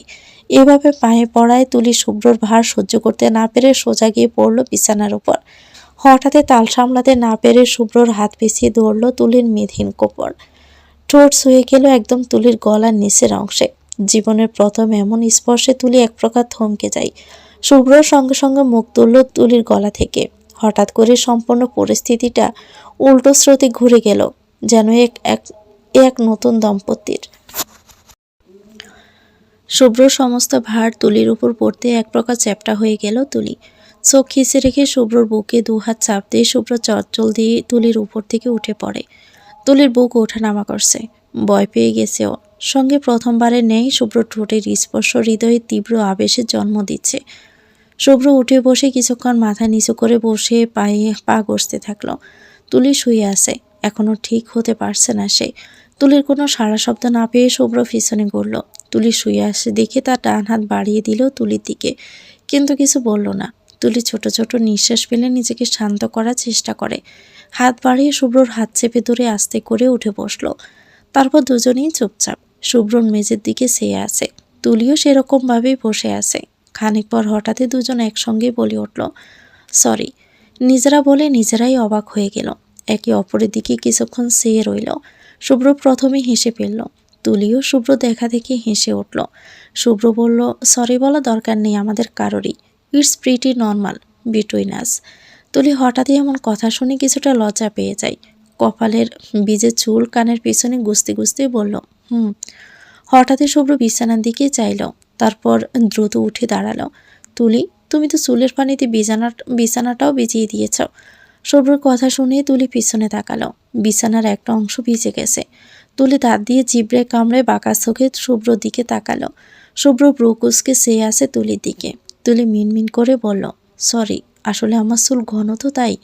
এদিকে টাওয়ালটা দাও তো, আমি মুছে দিচ্ছি চুল। শুভ্র কথাটা বলে তুলির টাওয়াল দেওয়ার আর অপেক্ষা করলো না। তুলির হাত থেকে টাওয়ালটা কেড়ে নিয়ে এসে তুলির পেছনে এসে দাঁড়ালো। আলগোসে চুল মুছে দিতে থাকলো। আর তুলিকে শোনাতে লাগলো কিভাবে চুল মুছতে হয়, আর তার হাজারো টিপস। তুলি এসব শুনেনি, শুনবেও না। এভাবে তুলির চুলে দুনিয়া বেসে যাক। শুভ্র এগিয়ে আসবে, মুছে দিবে তুলির চুল। তুলি ডুবে যাবে তার আকণ্ঠ। শুভ্র বেশ যত্ন নিয়ে তুলির চুল মুছে দিল। তারপর টাওয়াল বারান্দায় মেলে এসে দ্রুত নিজের গায়ে জ্যাকেট জড়াতে জড়াতেই বলল, চলো দ্রুত, না হলে রাতে আর কারোরই খাবার জুটবে না কপালে, হোটেল তাহলে বন্ধ হয়ে যাবে। তুলি এত তাড়া পেয়ে দৌড়ে দৌড়ে ভিজে চুলে আলগা করে খোপা করে মাথায় ওড়না তুলে নিল। শুভ্র তুলিকে নিয়ে বেরিয়ে গেল রুম লক করে। বাহিরে বাকিরা অপেক্ষা করছিল শুভ্রতের জন্য। ওরা যেতেই তারা সবাই চলল রাতের খাবারের উদ্দেশ্যে। খাবার খেয়ে রুমে আসলো দুজন, তখন প্রায় রাত 11টা। খাবার খাওয়া অনেক আগেই শেষ হয়েছিল, তবে সবাই মিলে প্রায় 1 ঘন্টার মতো রাতের সাজেকে রাস্তায় হাঁটছিল, তাই এত দেরি হওয়া। সারাদিন জার্নি করে রাতে বিছানায় এসে দুজন ক্লান্ত দেহে কয়েক মিনিটে ঘুমিয়ে পড়েছিল। বোর হয়নি এখনো। সূর্য উদিত হবে আর অল্পক্ষণের মধ্যেই। সাজেকের সকল সৌন্দর্যের মধ্যে প্রমাণ হচ্ছে ভোরের সূর্যোদয় দেখা। সূর্য মেঘের উপর বেশি বেশি বেড়ায়, অনেকটা তেমন মনে হয়। শুভ্র অ্যালার্ম দিয়ে রেখেছিল। 4টা বাজতে অ্যালার্মের শব্দে ঘুম ভেঙে যায় তার। বুকের উপর কিছুর অস্তিত্ব অনুভব করে ঘুমে ডুবে থাকা চোখ ঘুরিয়ে আশেপাশে তাকায়। তুলির ডান হাত দিয়ে শুভ্রকে জড়িয়ে রেখেছে। ঘুমে কাহিল তুলি হয়তো বোঝেওনি সে কি করেছে। শুভ্র মৃদু হাসল, হাতটা আলগোসে সরিয়ে দিয়ে বিছানায় রাখলো খুব যত্ন নিয়ে। শোয়া থেকে উঠবে তখন চোখ গেল তুলির গোমন্ত নিষ্পাপ মুখের দিকে। গোমন্ত অবস্থায় তুলিকে খুব বেশি মায়াবী দেখায়। কথাটা সত্য, এই যে শুভ্র এখন চোখও পেরাতে পারছে না। উঠে ব্রাশ করতে যাবে সেটাও করতে পারছে না। সে কখন থেকে তুলির দিকে চেয়ে আছে সে। এই জন্যই বোধহয় বিয়ের আগে ছেলে মেয়েদের একসঙ্গে থাকা নিষেধ। তখন এসব খুঁটিনাটি সৌন্দর্য বিয়ের আগে একে অপরের নিকট প্রকাশ পেয়ে যায়। বিয়ের আর তখন আগ্রহ থাকে না। তুলির এলোমেলো চুল কপালের উপর ছড়িয়ে ছিটিয়ে আছে। শুভ্রর কি যে হলো কে জানে। এগিয়ে আসলো সে, তুলির উপর শুয়ে ঝুঁকে এলো তুলির ঘুমন্ত মুখের দিকে। কপালে চুল আর 4 আঙ্গুলে কানের পিছনে গুঁজি দিয়ে মুখের দিকে চাইল তীব্র দৃষ্টিতে। তুলির নিঃশ্বাসের শব্দ শুনতে পারছে শুভ্র। আল্লাহ বোধহয় এজন্যই বিয়েকে হালাল করেছেন। দুজন সম্পূর্ণ অপরিচিত মানুষ কিভাবে একটু একটু করে বিয়ে দোহাই দিয়ে কাছে আসছে। শুভ্র তুলি তারই নমুনা। কিছুক্ষণ নিঃশব্দ চেয়ে থাকার পর কি মনে করে আসমকাই শুভ্র ঠোঁট বসালো তুলির কপালের ত্বকে। তুলির নিঃশ্বাসের শব্দ আরও নিবিড় হলো যেন। শুভ্র কপালে ঠোঁট বসিয়ে বিড়বিড় করলো, আলহামদুলিল্লাহ, আমার জীবনে তোমার আসার দরকার ছিল, এভাবে না হলে অন্যভাবে। তুলির ঘুম পাতলা হচ্ছে দেখে শুভ্র নিজেকে ঠিক করে চট করে উঠে গেল বিছানা থেকে। শুভ্র বাথরুমে যেতে চোখ খুলে তাকালো তুলি। চোখ তার টলমল করছে। শুভ্র তাকে ভালোবেসে স্পর্শ করছে। উফ! তুলি আলগোছে তার বাঁ হাত তুলে শুভ্রর স্পর্শ করা কপালে সেই অংশ ছুঁয়ে দিল। মনে হচ্ছে এখনো শুভ্রর ঠোঁট ছুঁয়ে আছে তুলির কপালে। কোথাও শুনেছিল, যে পুরুষ তোমাকে মন থেকে চাইবে তার ঠোঁটের স্পর্শ তোমার কপালে চুইবে সবার প্রথমে। তার সুমেতে তুমি শান্তি পাবে, আরাম বোধ করবে। এজন্যই বোধ হয় শুভ্র ছোঁয়া এখনো তুলির মনে গেঁথেই রইল। তুলির শ্বাস বেরিয়ে যাচ্ছে। শুভ্র তাকে মেনে নিচ্ছে। একটু একটু করে দুজন এগিয়ে যাচ্ছে একটি সুখী সংসারের দিকে। ব্যাপারটা ভেবেই তুলি রোমাঞ্চকর অনুভব করছে। শুভ্র বাথরুম থেকে বেরোতে তুলি আবারও চোখ বন্ধ করে ঘুমানোর ভান করলো। না হলে দেখা যাবে লজ্জায় শুভ্র তুলির মুখোমুখি আর হচ্ছে না। শুভ্র ব্রাশ করে এসেছে। সূর্য উঠবে আর কিছুক্ষণের মধ্যেই। আকাশে লালচে আভা দেখা দিচ্ছে। শুভ্র আর দেরি করলো না। এগিয়ে এসে তুলির মাথার কাছে এসে দাঁড়ালো। ডাক দিল তুলিকে, তুলি, তুলি, উঠবে একটু? একটা বেস্ট জিনিস দেখাবো তোমাকে, প্লিজ ওঠো। তুলি, আর দেরি করলে কিন্তু মিস হয়ে যাবে। আফসোস করলেও কিন্তু লাভ হবে না তখন। শুনছো তুলি? তুলি এত ডাক শুনে আড়মোড়া ভাঙার ভান করে তাকালো শুভ্র দিকে। কিছুক্ষণ শুভ্র দিকে ঘুম ঘুম চোখে চেয়ে রইল। তারপর হালকা করেই হাসলো। সঙ্গে সঙ্গে মনে হলো শুভ্র সে হার্টবিট মিস করেছে। ও ঘুমন্ত মুখে এমনিতে আজ সকালে তুলির উপর ঘায়েল হয়েছে সে। আর এখন গুম গুম মুখে মুচকি হাসি। উফ, মারাত্মক। শুভ্র ড্যাব ড্যাব করে তুলির দিকে চেয়ে রইল অনেকক্ষণ। তুলি হাসি থামিয়ে উঠে বসলে শুভ্রর হুঁশ ফেরে। সঙ্গে সঙ্গে কোমরে হাত রেখে অন্যদিকে মুখ ঘোরালো। তুলি চুল খোপা করতে করতে উঠে বসে। গুম গুম গলায় জিজ্ঞেস করলো, কি দেখাবেন? দেখান দ্রুত, আমি ঘুমাবো। শুভ্র স্বাভাবিক হলো এবার। এগিয়ে এসে তুলির কাঁধ ধরে জোর করে তুলিকে উঠালো। বারান্দার দিকে তুলিকে টেনে নিয়ে যেতে যেতেই বলল, নো ওয়ে, ঘুম এখনো ঘুমকে এখন না বলো প্লিজ। আমরা একটা বেস্ট জিনিস দেখবো একসঙ্গে। Come with me. তুলিকে বারান্দায় এনে থামালো শুভ্র। তুলি ঘুম চোখে মুছে তাকালো সামনে। পুরো সাজেকের আকাশ লালচে হয়ে আছে। 2 কদম এগিয়ে এসে কাঠের বারান্দায় গ্রিল ঘেঁষে দাঁড়ালো তুলি। সূর্য উঠছে একটু একটু করে। তুলি হা হয়ে চেয়ে আছে সামনে। শুভ্র মৃদু হেসে তুলির পাশে গ্রিল ঘেঁষে দাঁড়ালো। সূর্য উদয় হচ্ছে যেন মেঘের উপর থেকে। সাদা মেঘ বাড়ছে, তার উপর লাল টকটকে এক সূর্য। ভয়াবহ সুন্দর দৃশ্য। তুলি খুশিতে নেচে উঠল যেন। ওয়াও, কি সুন্দর সূর্য! শুভ্র তুলির মতো সামনে চেয়ে আছে। শুভ্র মন্ত্রমুগ্ধের মতো করে বলল, ইয়া, সাজেকের অন্যতম সুন্দর দৃশ্যের মধ্যে এটা একটা। সত্যি সুন্দর। সূর্য উঠে গেছে অনেকক্ষণ। তুলি শুভ্র দাঁড়িয়ে আছে এখনো বারান্দার গ্রিল ঘেঁষে। দুজনেই চুপচাপ। ভোরের শীতল বাতাস বইছে। তুলির গায়ের শাল সে বাতাসে মৃদু মন্দ উড়ছে। তুলি শালটা নিজের গায়ের সঙ্গে চেপে রাখলো। ওর হাত রেলিংয়ের উপর রাখা। শুভ্র হাত উঠিয়ে তুলির পাশে রেলিংয়ে রাখলো। একটা সময় শুভ্র সূর্য থেকে মনোযোগ সরিয়ে মুগ্ধ তুলির দিকে একবার তাকালো। তারপর তাকালো তুলির হাতের দিকে। ডোক গিলে শুভ্র। কি করবে? হাতটাকে ছুঁইবে? ছুলে কি তুলি অস্বস্তি বোধ করবে? শুভ্র 7 পাঁচ চিন্তা করেও নিজেকে একটু দমাতে পারল না। হাত একটু একটু করে এগুলো তুলির হাতের দিকে। প্রথমে আঙ্গুলে আঙ্গুল ছুঁয়ে গেল। তুলির ধ্যান ভাঙল, কিন্তু তাকালো না শুভ্রর দিকে। অপেক্ষা করলো যেন আরও একটুখানি স্পর্শের। শুভ্র সামনে থাকি একটু একটু করে হাত পুরোটাই নিজের হাতের মধ্যে পুরো নিল। হাতটা সম্পূর্ণ শুভ্র দখলে চলে যায়। তখন তুলি তাকালো শুভ্রর দিকে। শুভ্র কেমন সম্মোহনীত দৃষ্টিতে তাকালো। তুলি তাকিয়ে আছে দেখে শুভ্র তুলির সম্মতি নেই সেটা ভেবে সঙ্গে সঙ্গে হাত ছাড়িয়ে নিতে গেলে তুলি ছাড়ল না। বরং ধীরে ধীরে হাতর বাঁধন শক্ত করে শুভ্রর হাত চেপে ধরল। দুজন দুজনের দিকে চেয়ে সামান্য হাসল। তারপর আবারও দুজন সামনে তাকালো। আবার একে অপরের হাতে হাত রেখে দুজন অনুভব করলো তাদের জীবনের এক নতুন সূর্যোদয়। তুলি দিন দিন বুঝতে পারছে শুভ্র তার প্রতি দুর্বল হয়ে যাচ্ছে। তুলি নিজেও ধীরে ধীরে আকৃষ্ট হয়ে যাচ্ছে শুভ্রর প্রতি। শুভ্রর কথা বলার ধরন, বাচন ভঙ্গিমা, ভ্রূণাসানো, দায়িত্ববোধ, তুলির প্রতি স্ত্রী হিসাবে এক আলাদা সম্মান, এই সব কিছুই তুলিকে তীব্রভাবে শুভ্রর দিকে টেনে নিয়ে যাচ্ছে।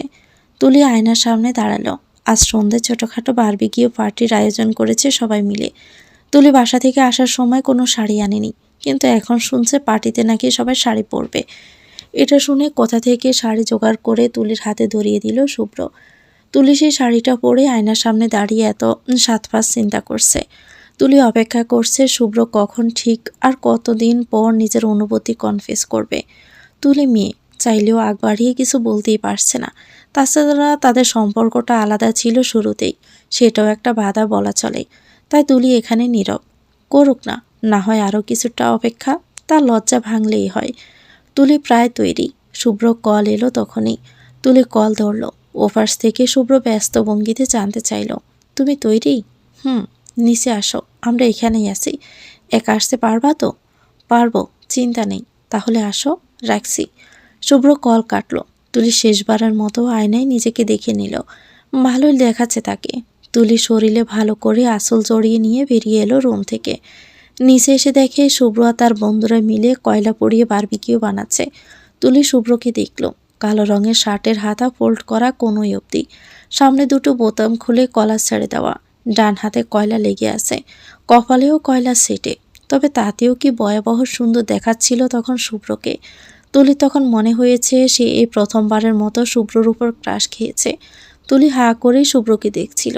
হঠাৎই পাশ থেকে মোহ শুভ্রর দিকে চেয়ে চেঁচালো, শুভ্র ভাই, বউ এসেছে তোমার, বউর দিকে একটু মন দাও। মেয়েটা সে কখন থেকে তোমার দিকে চেয়ে আসে, পাগল করে দিয়েছ দেখি একদম তুলিকে। কথাটা শোনা মাত্রই তুলি চোখ সরিয়ে অন্যদিকে ফিরে গেল। লজ্জায় মনে হচ্ছে ও গলা অবধি ডুবে যাচ্ছে। এভাবেও কেউ সবার সামনে বলে? ইস! শুভ্র ভ্রু নাড়িয়ে তুলির দিকে মৃদু হেসেই তাকালো। লজ্জা পাচ্ছে তুলি, বুঝতে পারল শুভ্র। তাই হাতের কাজ ফারহানকে দড়িয়ে দিয়ে হাত ঝাড়তে ঝাড়তে এগিয়ে আসলো তুলির দিকে।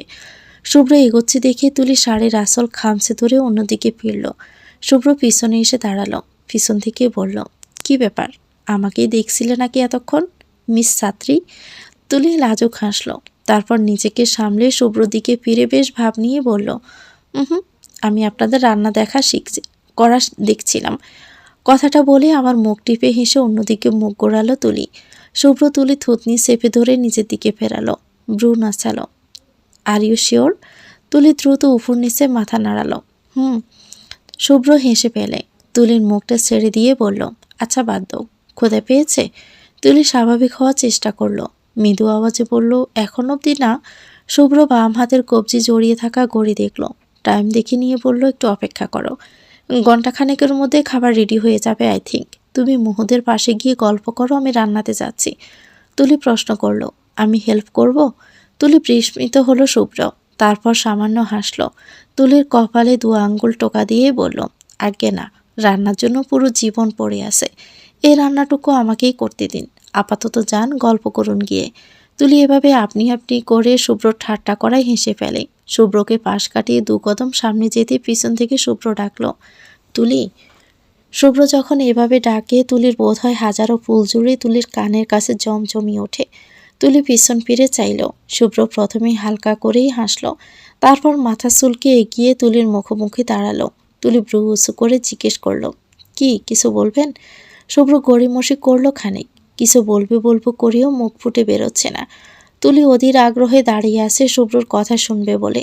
শুভ্র গলা খাঁকড়ে দিল। তারপর হাতে লেগে থাকা কয়লা আঙ্গুলের ডগায় নিয়ে তুলির কানের পেছনে লাগিয়ে দিয়ে বলল, তোমায় সুন্দর দেখাচ্ছে। ইস, এভাবেও কেউ বলে নাকি? শুভ্র কি জানে তুলির বুকে জ্বর উঠে এবার কথা বললে মনে হয় তুলি হারিয়ে যাচ্ছে অতলে গভীরে। তুলির কথাটা কি যে ভালো লাগলো। কানে হালকা করে হাত ছুঁয়ে তুলি পিস করে বলল, থ্যাংক ইউ। শুভ্র সামান্য হাসলো উত্তরে। তারপর বলল, নেক্সট টাইম থেকে কাজল পড়ো। আমি তখন কয়লার বদলে নজর পোটায় কাজল দিয়ে দিব, হবে? কি দুর্দান্ত আবদার। তুলি মৃদু হাসলো, তারপর বলল ঠিক আছে। শুভ্র তুলিকে মহুদের পাশে বসিয়ে রান্নায় চলে গেল। মহু এবং দিয়া গল্প করছে, পাশেই তুলি তাদের গল্প শুনছে বললে ভুল হবে। সে ঘুরে ফিরে বারবার শুভ্রকে দেখছে। শুভ্রকে দেখতে তুলির চমৎকার লাগছে। বারবার মনে হচ্ছে কিভাবে শুভ্র কয়লার ফোঁটা তুলির কানের পিছনে শুইয়ে দিয়ে নজরবন্দি করে রাখলো। তুলি তখন বলতে ইচ্ছে হচ্ছিল, আপনি কালো শার্টে এভাবে আমার পাশে দাঁড়ান, আজ সকালের মতো এভাবেই আমার হাতটা একটু একটু করে শুয়ে ফেলুন, হয়ে যান আপনিই আমার নজর ফোঁটা। কয়লা বা কাজল কিচ্ছু লাগবে না, যদি আমার পাশে আপনি এভাবে দাঁড়ান। দুনিয়ার কেউ কোনো কিছু আমায় নজর দিতে পারবে না, আপনি কি সেটা জানেন? তবে তুলি বলতে পারেনি লজ্জায়। খাওয়া দাওয়ার সময় হয়ে এলো। আজ পুরুষরা মহিলাদের খাবার সার্ভ করলো। শুভ্র তুলির প্লেটে চিকেন বারবিকিউ তুলে দিয়ে ফিস করে বলল, ভালো করে খেও, এত শুকনো হলে চলে? তুলি শুনে মাথা তুলে শুভ্রর দিকে তাকালো। ইয়াসমিনও এভাবে তুলির প্লেটে খাবার তুলে দিয়ে একই কথা বলেন। শুভ্র মৃদু হেসে ইশারা করলো, খাও, বলে চলে গেল অন্য পাশে। তুলি হালকা হেসে খেতে মন দেয়। পাশ থেকে মহু বলল, এত কেয়ারিং শুভ্রকে আমি এই প্রথম দেখলাম তুলি। তুমি আশায় আজকাল ওকে ভীষণ খুশি দেখাচ্ছে। I think he loves you. ছাত্রীর স্থির প্রতি ভালোবাসা জন্মাচ্ছে বেচারার। তুলি লজ্জা পেয়ে হেসে উঠল, তারপর খেতে খেতে বলল, বুঝি আমি ভালোবাসে? কনফেস করেছো দুজনে? এখনো না। মোহু অবাক হলো, প্রশ্ন করলো, কিন্তু কেন? তোমাদের উচিত কনফেস করা একে অন্যকে। শুভ্রর অবশ্য এতে এগিয়ে আসা উচিত। তুলি এবার কথা বলল না, শুধু হাসলো। মোহু বলল, তুমি কি অপেক্ষা করছো শুভ্রর কনফেসের? আমি হেল্প করব? তুলি এবারও কোনো উত্তর দিল না, শুধু লাজুক হাসলো। কি বলবে সে? নিজ মুখে স্বীকার করবে কিভাবে? কিন্তু সেও তো তাই চাই, শুভ্র এগিয়ে আসুক আগে। তুলি তখন জাপটে ধরবে তাকে। মোহ যা বোঝার বুঝে গেল। তারপর কানে কানে তুলিকে শুনিয়ে দিল কয়েক কথা। তুলি শুনল, তারপর হা করে শুভ্রর দিকে চেয়ে আছে। আবারও মোহর দিকে তাকালো, বিস্ময় নিয়ে প্রশ্ন করল, আমার এসব করাই লাগবে? ইয়েস, করাই লাগবে। শুভ্রকে ভাগে আনতে অবশ্যই করা লাগবে। ও যা চাপা স্বভাবের ছেলে, সহজে কোনো ধরা দিবে না। দেখো গিয়ে, ভালোবেসেই লজ্জায় মরে যাচ্ছে বেচারা। ইস, শুভ্রর 1/3 লজ্জাও যদি আরিফের মধ্যে থাকতো, জীবনটা তাহলে ধন্য হয়ে যেত। বাট তোমার জীবন ধন্য তুলি, বাকি ধন্য করতে তোমাকে এটা করতে হবে। You got it? তুলি শুনল, তারপর কিছু একটা ভাবলো। শুভ্র দিকে আবারও চাইল। দূর থেকে শুভ্র তুলির তাকানো দেখে ব্রুনাসি ইশারা জানতে চাইল কি হয়েছে। তুলি নাবোধক মাথা নাড়ল। শুভ্র হালকা হেসে আবারও খাওয়ায় মনোযোগ দেয়। তুলি নিজের ভাবনায় ডুবে চুপচাপ থাকলো বাকিটা সময়। তো ভিউয়ার্স, গল্পটির নাম হচ্ছে অ্যারেঞ্জ ম্যারেজ। পরবর্তী অংশ পেতে চ্যানেলটিকে সাবস্ক্রাইব করে আমাদের সাথে থাকবেন। ভিডিও ভালো লাগলে একটি লাইক দিয়ে দিবেন, কমেন্ট করে জানাবেন কেমন লেগেছে। আল্লাহ হাফেজ, আসসালামু আলাইকুম।